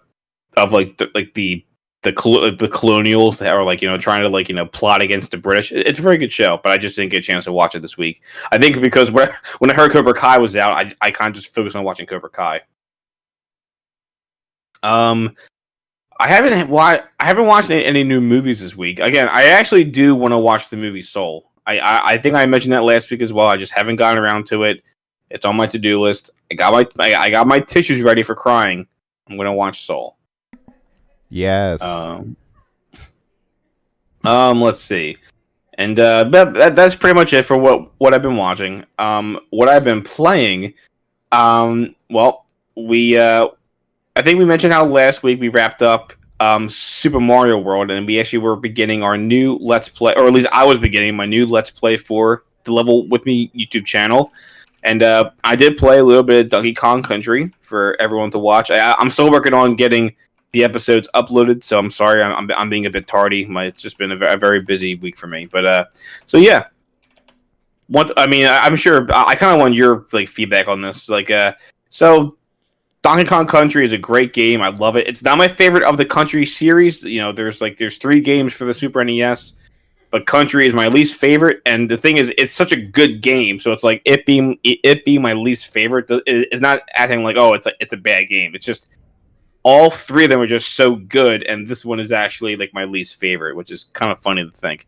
Like it sounds like I'm putting the other 2 on a pedestal, and I am. Again, I'm biased here, but it is what it is. But yeah, I still think even just playing it, it's such a solid 2D platformer. The visuals, again, might be a bit dated for today's viewers, like for our youth nowadays, but the graphics were revolutionary at the time with the whole like the 3D modeling and the pre-rendered graphics and everything. So I have to give a lot of credit to Rare for what they did. It was amazing, and yeah, the game's still a lot of fun. And actually, and as you mentioned during the Let's Play, Corey, it's pretty. Like, you can kind of just plow through a level, Like, there's rarely moments where like you have to stop. I mean, yeah, they do exist, but it's great when you can just run around as Donkey Kong or Diddy and just like kind of just like hop and bop on enemies and just kind of just plow through, get your collectibles, get your bonuses and everything. You can get through like a level like pretty quickly, and it's awesome. It's just it feels very had a good flow. Yeah, that's the word. You took it out of my mouth. The flow is just so great, I mean, I kind of compare it to something like Mario, where like you can just like speed run. Like, I think, like, I'm sure people have seen on like YouTube, if you speed run the original Super Mario Brothers, yeah, you can just keep running and jumping without stopping. But like, I don't know, I want to say that doesn't apply to all Mario games, but for Donkey Kong, you get like that like similar feel where you just keep running and jumping. But it never feels like you're not playing the game. That's because the game is a hop and bop platformer, so that's how it's meant to be played. And it has it's a great flow, great rhythm, and great music. I love the music in that game so much.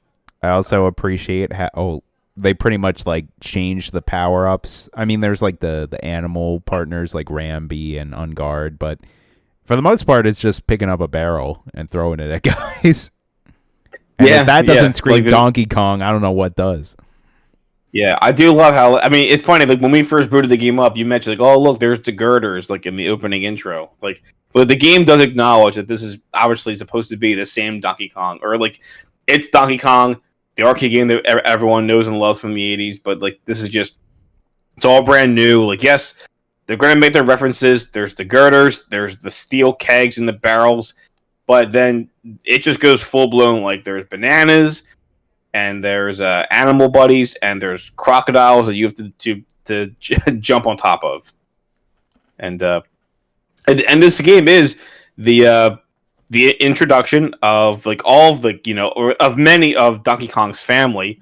Cranky Kong, who I think we mentioned before, is supposed to be the original Donkey Kong from the arcade game. Again, that's kind of like up in the air, but supposedly he's the original Donkey Kong, and Donkey Kong that we all know and love to this day, like the modern DK, is either his son or his grandson. I don't know which one it is. Again, if you guys want to comment down below what who you think it is, because apparently it's pretty ambiguous. But this is also the introduction of Diddy Kong, who everyone knows and loves.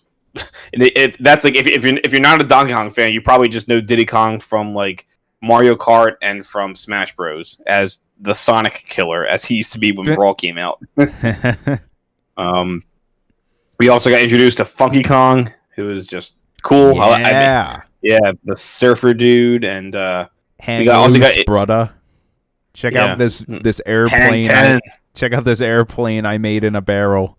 Yeah, I like how you commented. It's just an airplane that looks like it flew into a barrel, like or like as if it's just a barrel that he glued like little toy airplane parts to. It's very rare. And that's what I have to mostly comment about this game. It screams Rare with a lot of the character designs, which I love. Yeah, the enemies, I think you even mentioned I think we were looking at some of the enemies, and some of them they just have those giant like eyes, and some of them it look like they're like angry eyes because they're villains, but like that's just the rare design where they just put giant eyes on anything, and it just works. I agree. I love it. It's charming. Yeah. But they did also give us Candy Kong, who I admit is like an abomination, but I don't know. There's still some kind of like fun about her. I think Kong belongs in Conker's Bad Fur Day. You can't change my mind. Yes, that is if Steven Crowder was here, I think he would agree to put that up as like a stand for you to go to argue with at the local university. Yes. And everyone's gonna sit down and just be like, "Yeah, no, you're right. This is a Conker's Bad Fur Day character." Yeah, it'd be in the third level, just like Barry. Jugga. Oh my god, Jugga is just a green Candy Kong. Let's be honest. only more suggestive. Wait, what do you mean? Because Jugga is like a big barbarian woman. Yeah, now I'm getting confused. No, wasn't she green? Was her outfit green? She was No, just like she was green. No, I thought she was just green. like a big like human like caveman. Oh, woman. I forget. I remember like that was the episode with like the giant cavemen and the dinosaurs, but I could have swore like the cavemen were like I thought they were green. Or maybe I'm thinking of the sunflower, the very suggestive sunflower. That's probably what I'm thinking of.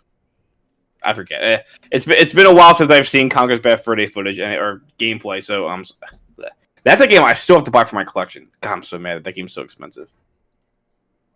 Anywho, I'm gonna send Mike a picture of Jugga. She is not. She is not green. That's from the remake on the original Xbox, but yeah. I could have swore she was. Why am I thinking she was green? Anyway, but yeah, that's. Oh my gosh, those hips don't lie. That's all I'm saying. Continue with your stories.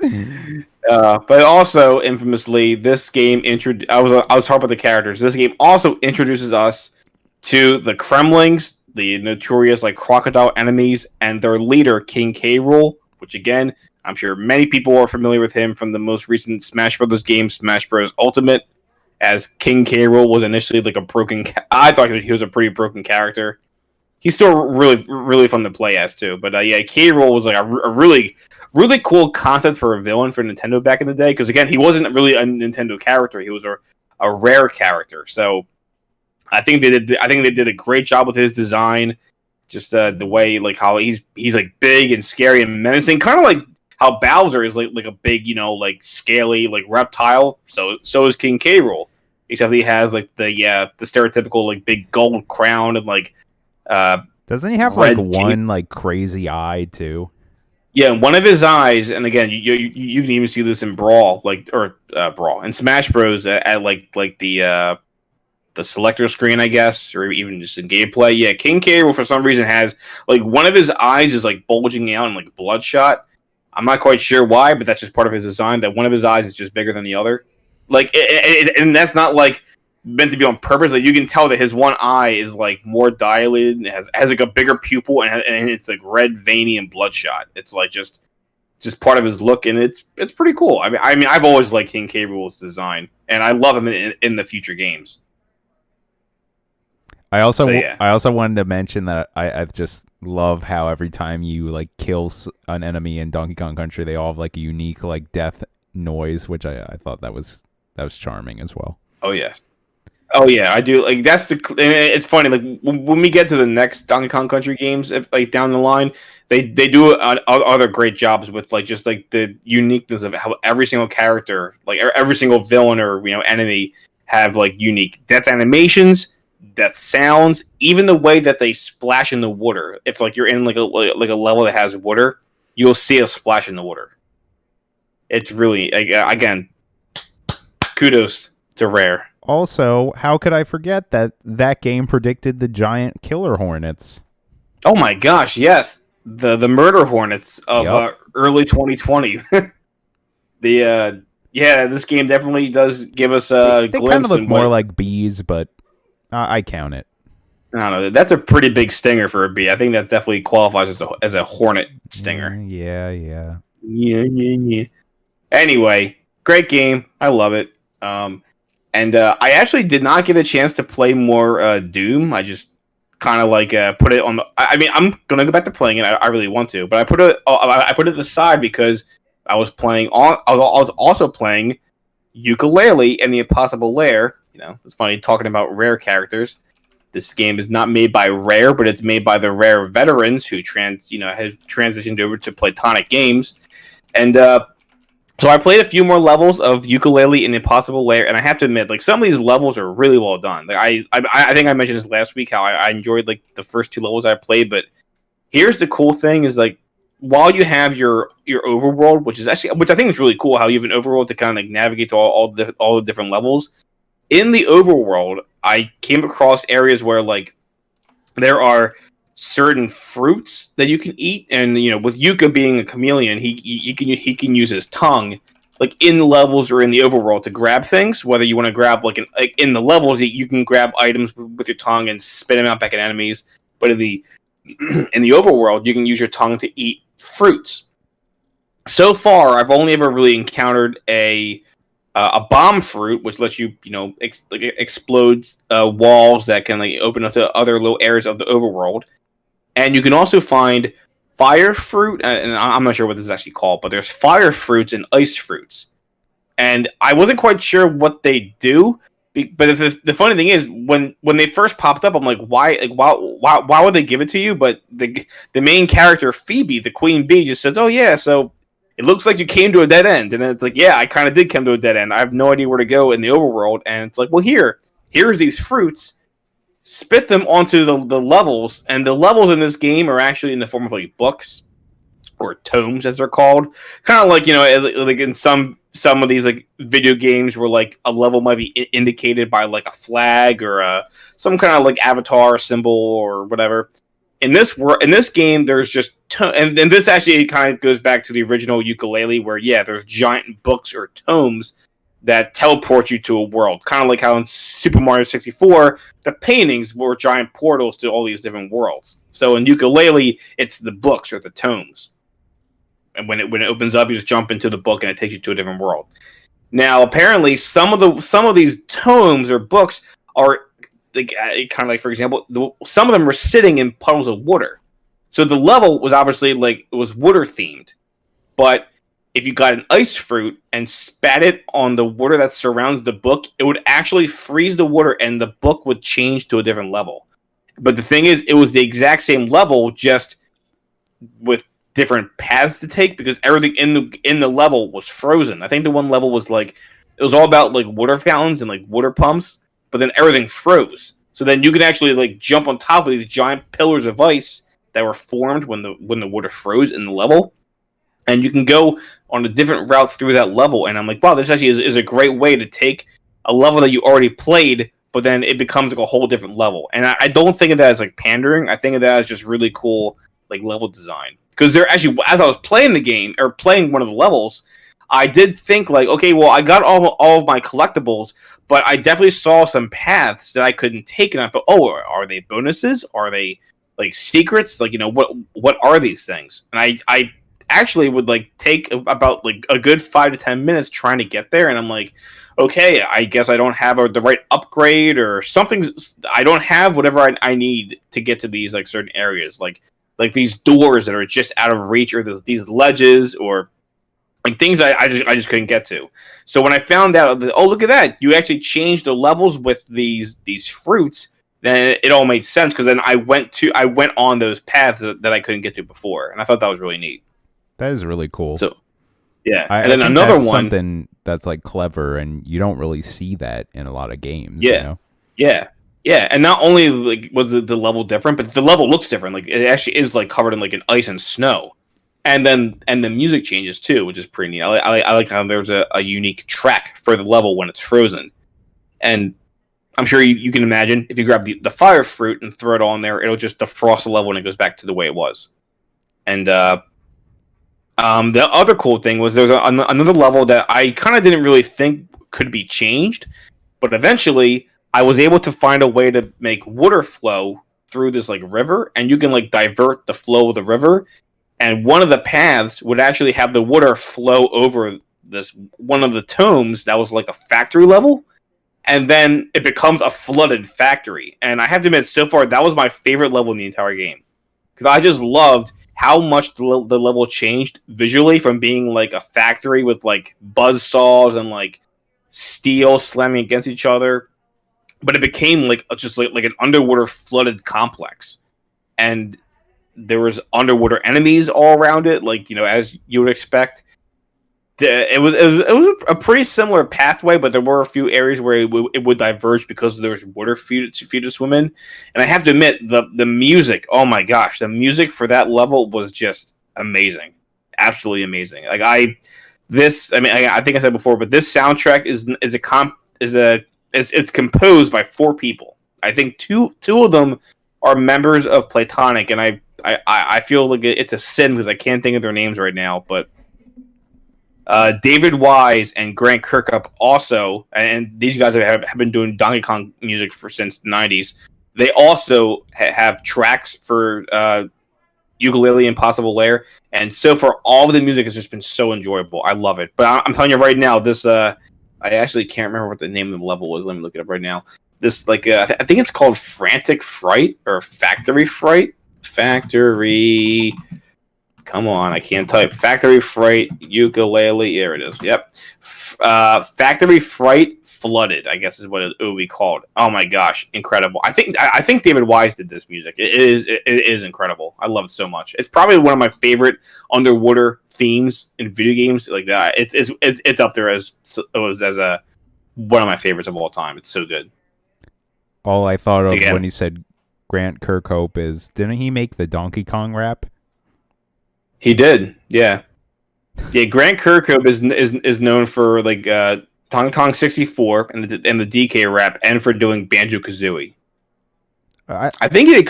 I think he did like all the Rare music, most of them. Soundtracks. Yeah. Most of like the Rare characters, like you could. And you know what? I think recently he did. I want to say like the Mario and Rabbids game. He either did one track or did some of the tracks for. Yes, he did. He definitely was a composer for that. I remember hearing that. Yeah. That's an underrated game that people don't really talk about. Yeah. I get it though. No one likes the Rabbids. I digress. Yeah. Oh no, Diddy Kong. Sorry, I was just looking up. Diddy Kong Racing was David Wise. Unbelievable. These guys, I mean, I hate being that person who's like, oh, no homo, but yeah, like David Wise and Grant Kirkhope, I love these guys. I think these guys are geniuses when it comes to music. They're very talented. Very talented. Anywho, so I'm enjoying. So far, I'm really enjoying Yooka-Laylee Impossible Lair. I think I mentioned before, like how I played Yooka-Laylee the original, which is supposed to be more of like a callback to the 3D platformer, like DK64. Mario 64 and primarily Banjo-Kazooie, but I think it was too similar. This game, which is somewhat emulating like the 2D platformers that Rare worked on mainly, like especially the Donkey Kong Country games, Yooka-Laylee and the Impossible Lair so far is really fun. I'm not saying it's like game of the year, but like it is just for someone like me who loves 2D platformers. This game is just so well. It's so good. I am really enjoying it. I've heard good things. Mm-hmm. I would definitely say that so far it is a better game than the original Yooka-Laylee, just because again that game had its shortcomings. This one I think has less shortcomings and it's very enjoyable to play. Cool, I'm glad you're enjoying it. Thank you. But yeah, and that's all I really have for now. So how about you, Corey? Please indulge us in what you've been watching and playing this past week. Alrighty. So as in what I've been watching. Me and my girlfriend checked out this brand new Netflix, I guess it's technically a documentary series. It's called The History of Swear Words. Have you seen anything about this? Have you heard about this? No, I can't say I have. Okay, so basically the gist of this show is it's about like a 22 minute per episode. And you get this beautiful intro. And the show is hosted by none other than Nicolas Cage. And he'll essentially, he kind of goes off on a little monologue and it kind of ends, or its main point is it kind of like leads into a very notable swear word. And yes, they have, I think there's like 6 episodes in total, but they have all the main ones, like fuck, dick, all of them. And it's kind of fascinating. It's somewhere in between like a documentary and just like a comedy because it's just funny, hearing like the things that Nicolas Cage says. There's like these comedians intertwined that kind of like talk about the words and like how like important they are and kind of give their own little feedback. But then there's also like they get like these like linguists and like people who study like speech and talk, and they kind of like talk like really deeply about curse words, and it's like, I never would have thought about fuck this way. And they have like a timeline. They show you like when it was initially like formed and like the initial meetings, because like throughout different eras, like sometimes these curse words actually meant different things, which is kind of fascinating.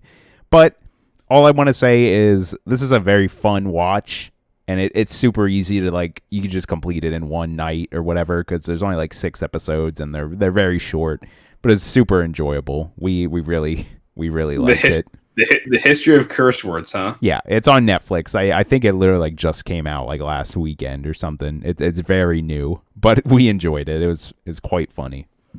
I gotta check it out. And then other than that, we've really been getting into this one show. It's called Ink Master. Have you ever heard of this? I think I saw advertisement for it on Netflix. Is that about tattoos? Yeah. So the gist of the show is it's, like any competition show, but the thing is tattooing. That's the main. Yeah.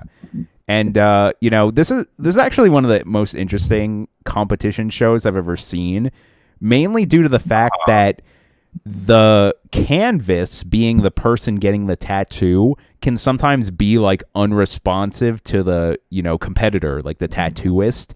Sometimes like they'll be like, oh, I have too much pain getting this tattoo, I can't get it done, and they have to leave, and then like the judges just critique whatever they got done in that time, and I'm like, that's not fair. Like I can't believe And then sometimes they just like walk out, or like in one case this dude had like this really irritated skin, and it was like, oh, we can't like tattoo you because you're gonna get like permanent like skin damage if we tattoo you. It's like, how don't they vet these people better? Like it's kind of weird. If anything, I would say they should just use one person, and they have everybody give the guy a tattoo, and then because otherwise, I agree that's too much of like a variable. Where like, oh well, if you tattoo, it's not like an ordinary canvas of like paper or whatever, or whichever stationery they use for like painting and stuff. But like that's the same. It's the same for everybody. But when you have different people who might, as you're saying, just walk out and be like, I can't do this anymore. Like, how is that fair to the competitor who's the tattoo artist? That's kind of funny. It's really funny, but like wrong. Yeah, I agree. And you'd be surprised, like sometimes the judges are like kind of fair to them and be like, oh, well, we know like what you got done. But overall, I do want to say the judges seem like super harsh. Like that was another thing that was kind of new to me watching this show. I watched a lot of like baking and cooking competition shows, and I feel like the judges are harsh, but not as harsh as the Ink Master judges. Like the first like few episodes I was watching of season 1, like the competitors, I feel like none of them got like good ratings from the judges, and I'm like, geez, these people are so harsh. I'm like, what's wrong with this tattoo? And they're like, oh, these lines are slightly off, this looks like an amateur made this tattoo. And I'm like, to me it looks good. I guess I'm just an idiot. I don't know. Also I was getting like kind of annoyed because it's a game show technically, so they do like non-traditional things that I guess are somewhat related to tattooing. So one of their challenges they had to do, generally how the structure of the show goes is they have what they call a flash challenge, which is their quick little, maybe you do something related to tattooing, but not necessarily tattooing. And then there's the main competition where it's usually you give someone a tattoo and there's like a theme, and they have to kind of be in those guidelines of the theme. But these flash challenges, they're always like so random to me. Like one of the episodes they had to like decal a car in a certain amount of time, and they're using like paint brushes like on a car. And I understand that if you're like a tattoo artist, you are an artist, like you have to draw the lines and they have to be like straight. But something in my head was getting me really annoyed about this because it's not really the same thing doing like detailing a car and doing a tattoo. Like, I don't know. It's like getting really frustrated. I'm like, this isn't even related. Like, I get it's a game show, but I was like, what? I don't know. I will say this though. I'm also surprised how many assholes there are in the tattoo world. Like half the time. Okay, so we already made it to season 2. I don't know how many seasons there are. The first season, I was shocked. A lot of those artists seem really talented, and there was only like 1 or 2 like assholey people. Then you make it to season 2. They upgraded the amount of competitors there are. There's like double, and I feel like half of the competitors are like assholes, and they're also all like majorly worse than the original like tattoo or ink masters that they were trying to make, or whatever. Yeah. So it's just been a fascinating ride watching this happen. it's also kind of fascinating to me because I've never got a tattoo, and kind of like watching the process. And they even had challenges where they had to give like virgin tattooers like, you know, their first tattoo, and it was kind of interesting like hearing them talk about that kind of stuff. And at the end of the day, like, they usually make these really nice pieces of art, so it's cool seeing that. So, you know, we've been getting into this. I'm sure I'm going to continue to watch whatever's left on that. Apparently the show it's pretty old, though. I think it's from like 2010, 2011, but we've been enjoying watching that. Oh, yeah. But other than that, as for what I've been playing, like you mentioned, we started the Donkey Kong Country Let's Play for the channel. We also got a chance to play more Luigi's Mansion 3 and put that one in the books. I'm done. We beat it. About time. About time. Fantastic ending. What a great game. I'm not going to ruin it too much if any of y'all are watching the Let's Play, but just keep your eyes on the channel. The content will be flowing. And I thoroughly enjoyed the last few segments, the floors. The only thing I didn't enjoy, I'll give you one spoiler. We had to fight that darn cat again. Ugh. But other than that, everything was great. I enjoyed the last segments of the game. It's a very well done game. And like I said in the Let's Play, it's probably like in my top 5 like Switch games. I thought it was amazing. I would agree. And with that being said, you know, new Let's Play inbound. Dude, I don't know if I want to give a tease. We decided what we're gonna play, but look forward to that sometime in the near future. I'm not gonna give the tease just yet because I still have a few Luigi's Mansion videos to put up, so I don't know when the new Let's Play will go up. So we'll wait. But just saying, we have something coming in the future, and we know what it is. Such a tease. Yeah, I know what it is. There's more. There's more. We don't just do one Let's Play and be like, okay, the channel's done. See you guys whenever. But yeah, continuing there. Me and Abra over at Loudstone Entertainment got to play some more Destiny 2. I've been having a lot of fun getting back into that game. It's again just really interesting, like, because I in Destiny 2, when Bungie like actually acquired it, they're like retrofitting all the content from Destiny 1 into Destiny 2. So right now I'm playing content from Destiny 1, which came out in like 2013. But it's technically like a new game and a new update, and there's like new content in there. But it's just really weird replaying it, kinda. But honestly, I've been having a lot of fun with it. I've been like getting more into the story now, and now that I'm at the main hub area, which is called like the Tower, where there's like all your different faction leaders and your different like vendors and clan leaders, and where you get most of your main quests. But it's interesting to see what they changed there and seeing like a lot of the new goodies. I'm starting to get like a ton of different quests to do all sorts of different things. And I actually really want to play more of that game. I've been having a lot of fun with it. So hopefully me and Abra can play more of that. That's been going great. I've been really enjoying that. Yeah. Just good like gameplay, you know. Bungie made it. It's a first-person shooter. It just feels like all the guns feel like Halo guns. They just feel good. I've also been playing some more Overcooked 2 with my girlfriend Megan, and we've been having a lot of fun playing that. We kind of ditched Minecraft. That's kind of just dropped off the face of the earth, and now we were playing a little bit of Overcooked. We didn't play too much of it, but that's a lot of fun. I think I talked about playing Overcooked before on the podcast a while ago, but it's just a fun like little couch co-op party game. It's not too complicated with making the little orders and stuff like that, but it can get like very hectic very quickly, especially with all the different like wrenches that they throw in the mix. Like the one level, there were like 2 rafts, and the rafts have like different things on them. Like there are little crates to get the food, there's little crates to like chop the food, there's like areas to cook the food, and it's like divided. So like one player needs to be on one crate and the other player needs to be on the other crate. And they kind of like throw the ingredients to one another, be like, okay, give me some meat. Okay, you need a lettuce. Okay, complete that burger and send it out. It just gets very hectic, and managing everything. You have to like clean dishes. Sometimes if you aren't careful with your food, it can burn and cause a fire, and you need to put it out with the fire extinguisher. It's like just kooky, goofy fun. And at the end of the day, it's just a lot of fun. So I've been enjoying that. I've been playing a little bit more Dark Souls 3, but I haven't really got too much further in that game. I beat Pontiff Sullivan. That's the boss that I just got to. I'd say I'm probably about in the middle of that game if I would have to guess where my progress is.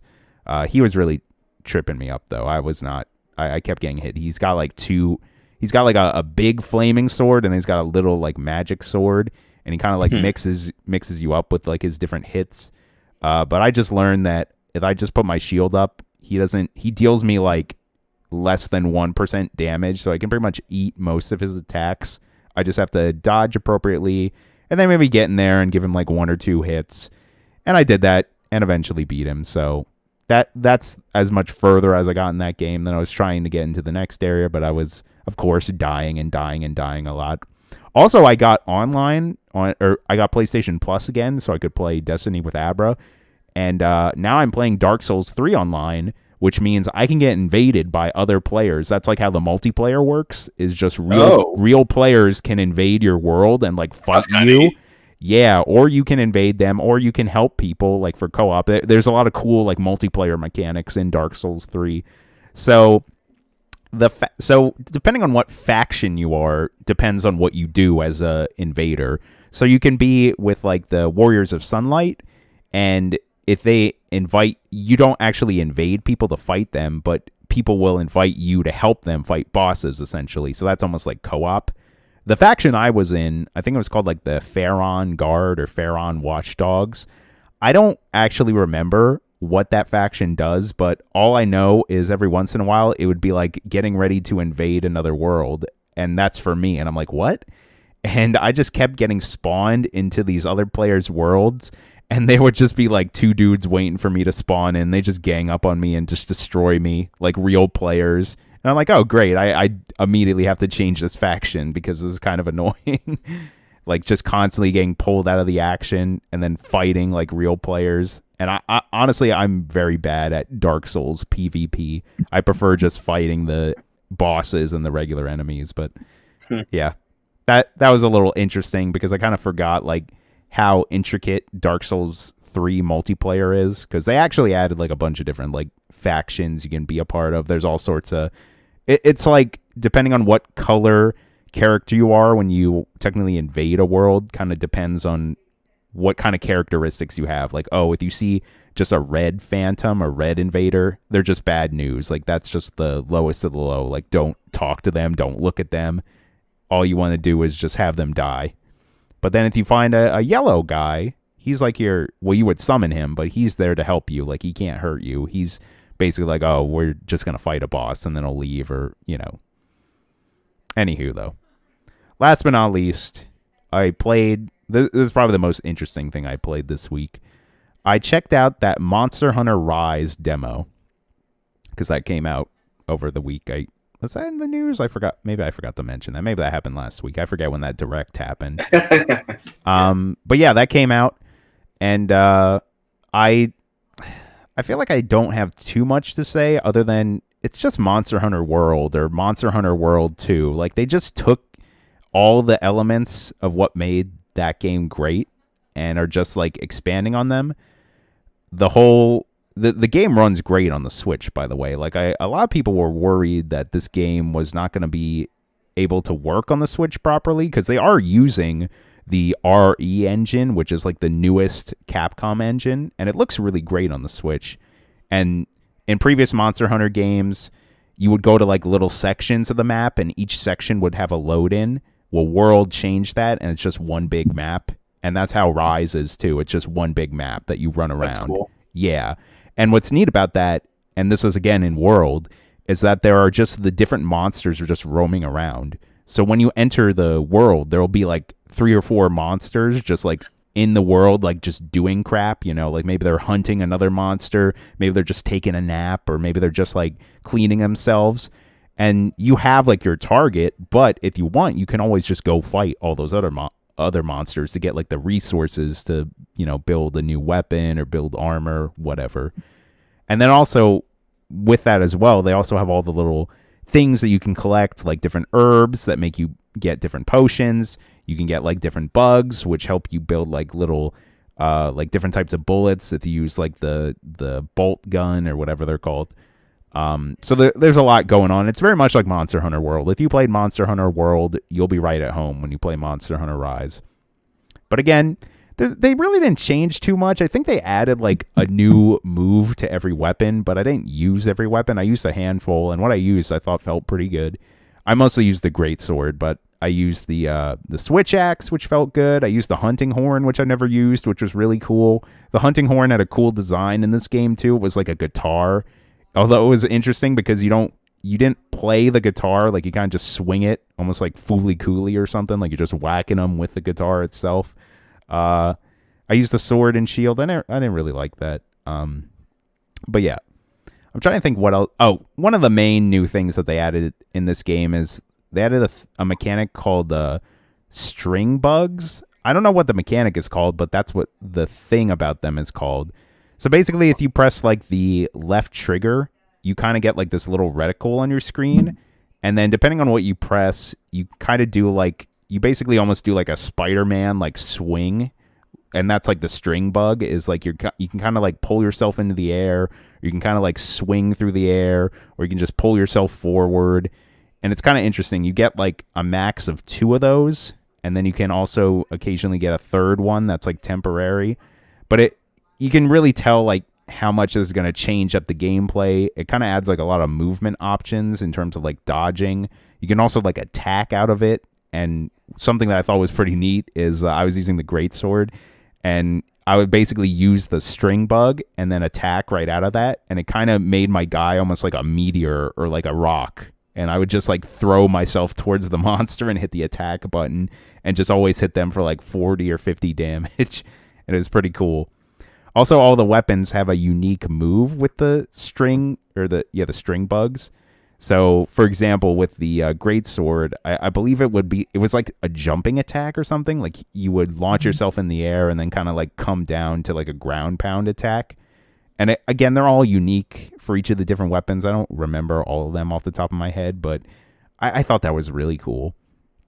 And then the demo is very bare bones. It was just, pick what mission you want to play, pick what weapon you want to use, and then just go in there and give it a try. Oddly enough, you only get like 30 attempts, which I don't know why they have a restriction in there. I don't think any progress you make in this demo actually affects anything. I was surprised too. It actually took me a decent amount of attempts to beat the intermediate monster in the game, but I did beat him, so I was happy about that. Overall, though, I really enjoyed this. Like, I'm just like, yeah, this game, it's a lot like Monster Hunter World. I know it's going to have, like, all the different levels and the different, it just pretty much all the qualities that you can expect from a Monster Hunter game. It's just the new Monster Hunter, you know? It's got the new bells and whistles. It looks really nice. And it's on the Switch now, so you just play with a lot of your friends. I'm very excited to play this game. It was very, very good. I really enjoyed it. Nice. I'm also very excited to play that game. I definitely want to get the demo just to enjoy and get like a feel for it. And then when the game comes out officially, I'll be sure to pick it up. The demo also has multiplayer. Good to know. Local and online. That is pretty crazy. I didn't think. I remember we talked about that this weekend. I'm like, that's actually pretty cool that they actually offer that for a demo of all things too. It does make sense though, because Monster Hunter is a very like multiplayer game. Oh yeah. But I really enjoyed Monster Hunter Rise, the demo. I'm definitely gonna pick that game up. That game easily could be like one of the best games of this year. But with that being said, that's all. That was my week, and I guess all that's left is to move on into our final segment, the questions. Now, for you lovely viewers, you got 2 ways to send in questions to yours truly, me and Mike. You can either email us at levelwithmepodcast@gmail.com, or on Tuesday before we do the podcast, usually around the middle of the day, we'll put up a Instagram questionnaire, and you can send us a question on there, and then we'll give your Instagram account a shout out. Or you could also just like DM us a question on the Instagram Level With Me podcast account, and we'll read it there and give you a shout out. So I checked the Gmail, and as usual, there's nothing there. Mike, is there anything on the Instagram account? Yes, we have one question from, and I'll definitely leave his information down below in the YouTube video, and for for Corey to put on Podbean and all that stuff. It is too lame to game from Instagram, and too lame to game, and those are his words, not mine. Too lame to game has a question for us, and it is: what was the game that started our love for video games? And he did note that this is not the first game you played, but just the first video game that really just sucked you in and made you realize, I like video games. That's a very good question, too. And I agree. Yeah. I think I have my answer. I think I have mine, too. Yeah. Would you like to go first? Sure, I'll take it away. So, when I was growing up at a young age, I had a lot of like video games in my life. I had like the N64 and like the PlayStation, but I didn't really like. I liked doing that stuff. I had the Game Boy as well, but nothing really ever clicked with me. I was really into like Pokemon, but I wouldn't say I was like really into like video games. I just really liked Pokemon when I was younger. Then I want to say like around like maybe I was like 8 or 9 or 10, kind of like that middle school era. I remember like one of my friends invited me over, and he just got a GameCube, or he had it for a little bit, and he's like, "Oh, let's go down in my living room or whatever." And he's like, "Oh, let's play some Super Smash Brothers." I'm like, "What is that? I've never heard of that." And it was Melee, the one on the GameCube, obviously, and I was just so like enthralled by all these characters. Of course, the only ones I really recognized was Pikachu, Jigglypuff, like all the Pokemon, obviously, and like Mario. But I was like, who are all these other characters? And I think he had like all the characters unlocked at that point. So I'm like, who's Marth? Like, who are these people? Who's Captain Falcon? But I think like just that game, like it just intrigued me so much. And I even remember at the time, like I gravitated towards Link because I'm like, oh, he's got a like sword and shield. Like I dig that. He looks cool.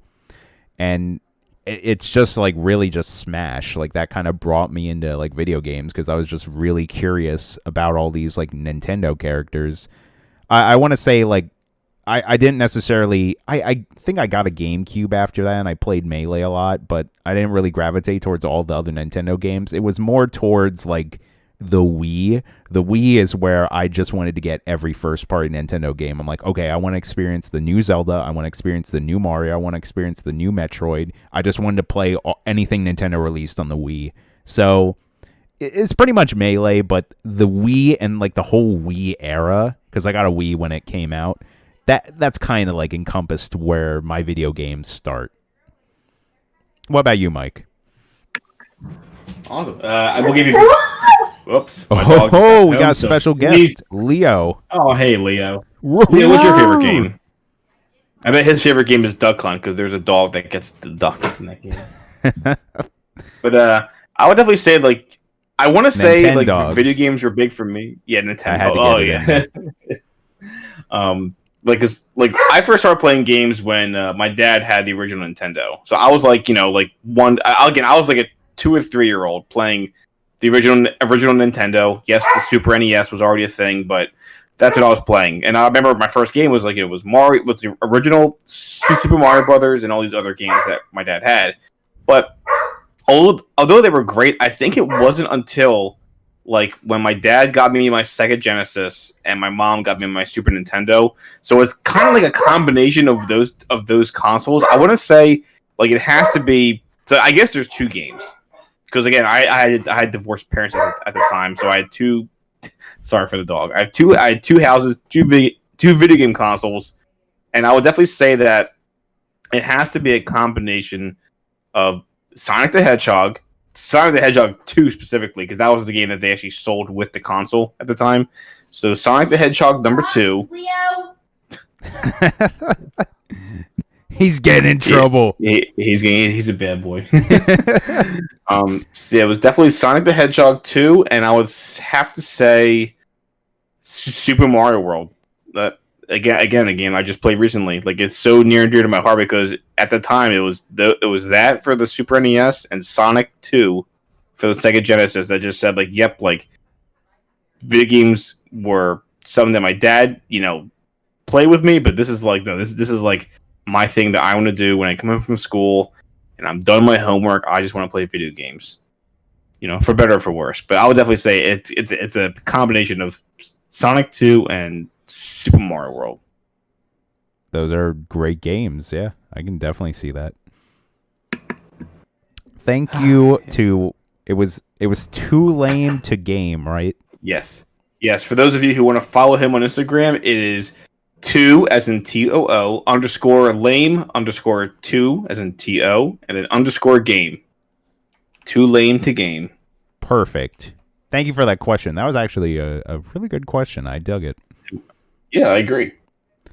But with that being said, that's going to wrap up the podcast for this week. If you guys want to check out anything else, Level With Me, Encompassed. It's getting late. Sorry, guys.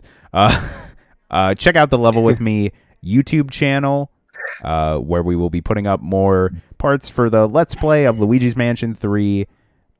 Is the Super Mario World 1, is that all done? I'm sorry, I have the finale episode to upload. Okay. I just haven't done it No, yet. you're good. And then I'm just stupid. That's why I'm asking you. I'm like, I don't know. Oh, don't say that, Corey. You're not stupid. So look forward to that, as well as the Donkey Kong Country Let's Play coming very soon, as well as our other secret Let's Play coming after Luigi's Mansion 3. And of course, the podcast. We'd also appreciate if you give us a follow on Podbean or wherever you listen to the podcast. It's on Spotify. It's on Apple Podcasts. It's on the Google Play Store or whatever. You can also follow the Instagram. That always helps. Plus, you'll know when like the new videos go live and when you can answer your or ask the questions on there, etc., etc. If you want to follow me personally, you can check me out, GameBro Corey, across Twitch, Twitter, and Instagram. I feel like I say this every week, but I do want to really get back into streaming. It's hard to try the time or find the time, but I do really want to get back into that. So, but giving the Twitch account a follow would be appreciated, because in the very near future, I hope to get back to doing that. What about you, Mike? Do you want to plug your channel and stuff? Sure. If you guys want to follow me, you'll definitely find me at the local GameStop as I'm yelling at the cashier for only giving me $2 for all my games. And when I get home from GameStop, you can also find me on my social media. That is the Collector's Vault on YouTube and the Collector's Vault at Instagram. Okay, we'll have all that linked down below if you guys like anything collectible. That could be shiny cardboard like Pokemon, Yu-Gi-Oh, any of that stuff. I have a lot of videos about that kind of content, the history of that, the current prices, and the crazy card. I guess you can say all of like the buyouts that happen, with all the crap going on in the world right now. If you guys like that, please give me a follow, give me a subscribe. I would really appreciate it, and I would definitely appreciate it if you do go also and give Corey a follow. He can really he needs the love. I think he's very underappreciated. Thank you. I appreciate that. To wrap up the podcast, guys, remember this is a hashtag not sponsored by Truly podcast. Go get a Truly at your local beverage store. And this was our last video game podcast. Now we're going to completely transition into our new alcohol-based podcast called Liquor With Me. So look forward to that. How long were you waiting to use that slogan? I wrote that down an hour ago, dude. Liquor With Me. Liquor With Me. Coming soon. I like that. I like that. Have a good week, folks. We'll see you next time. See you guys.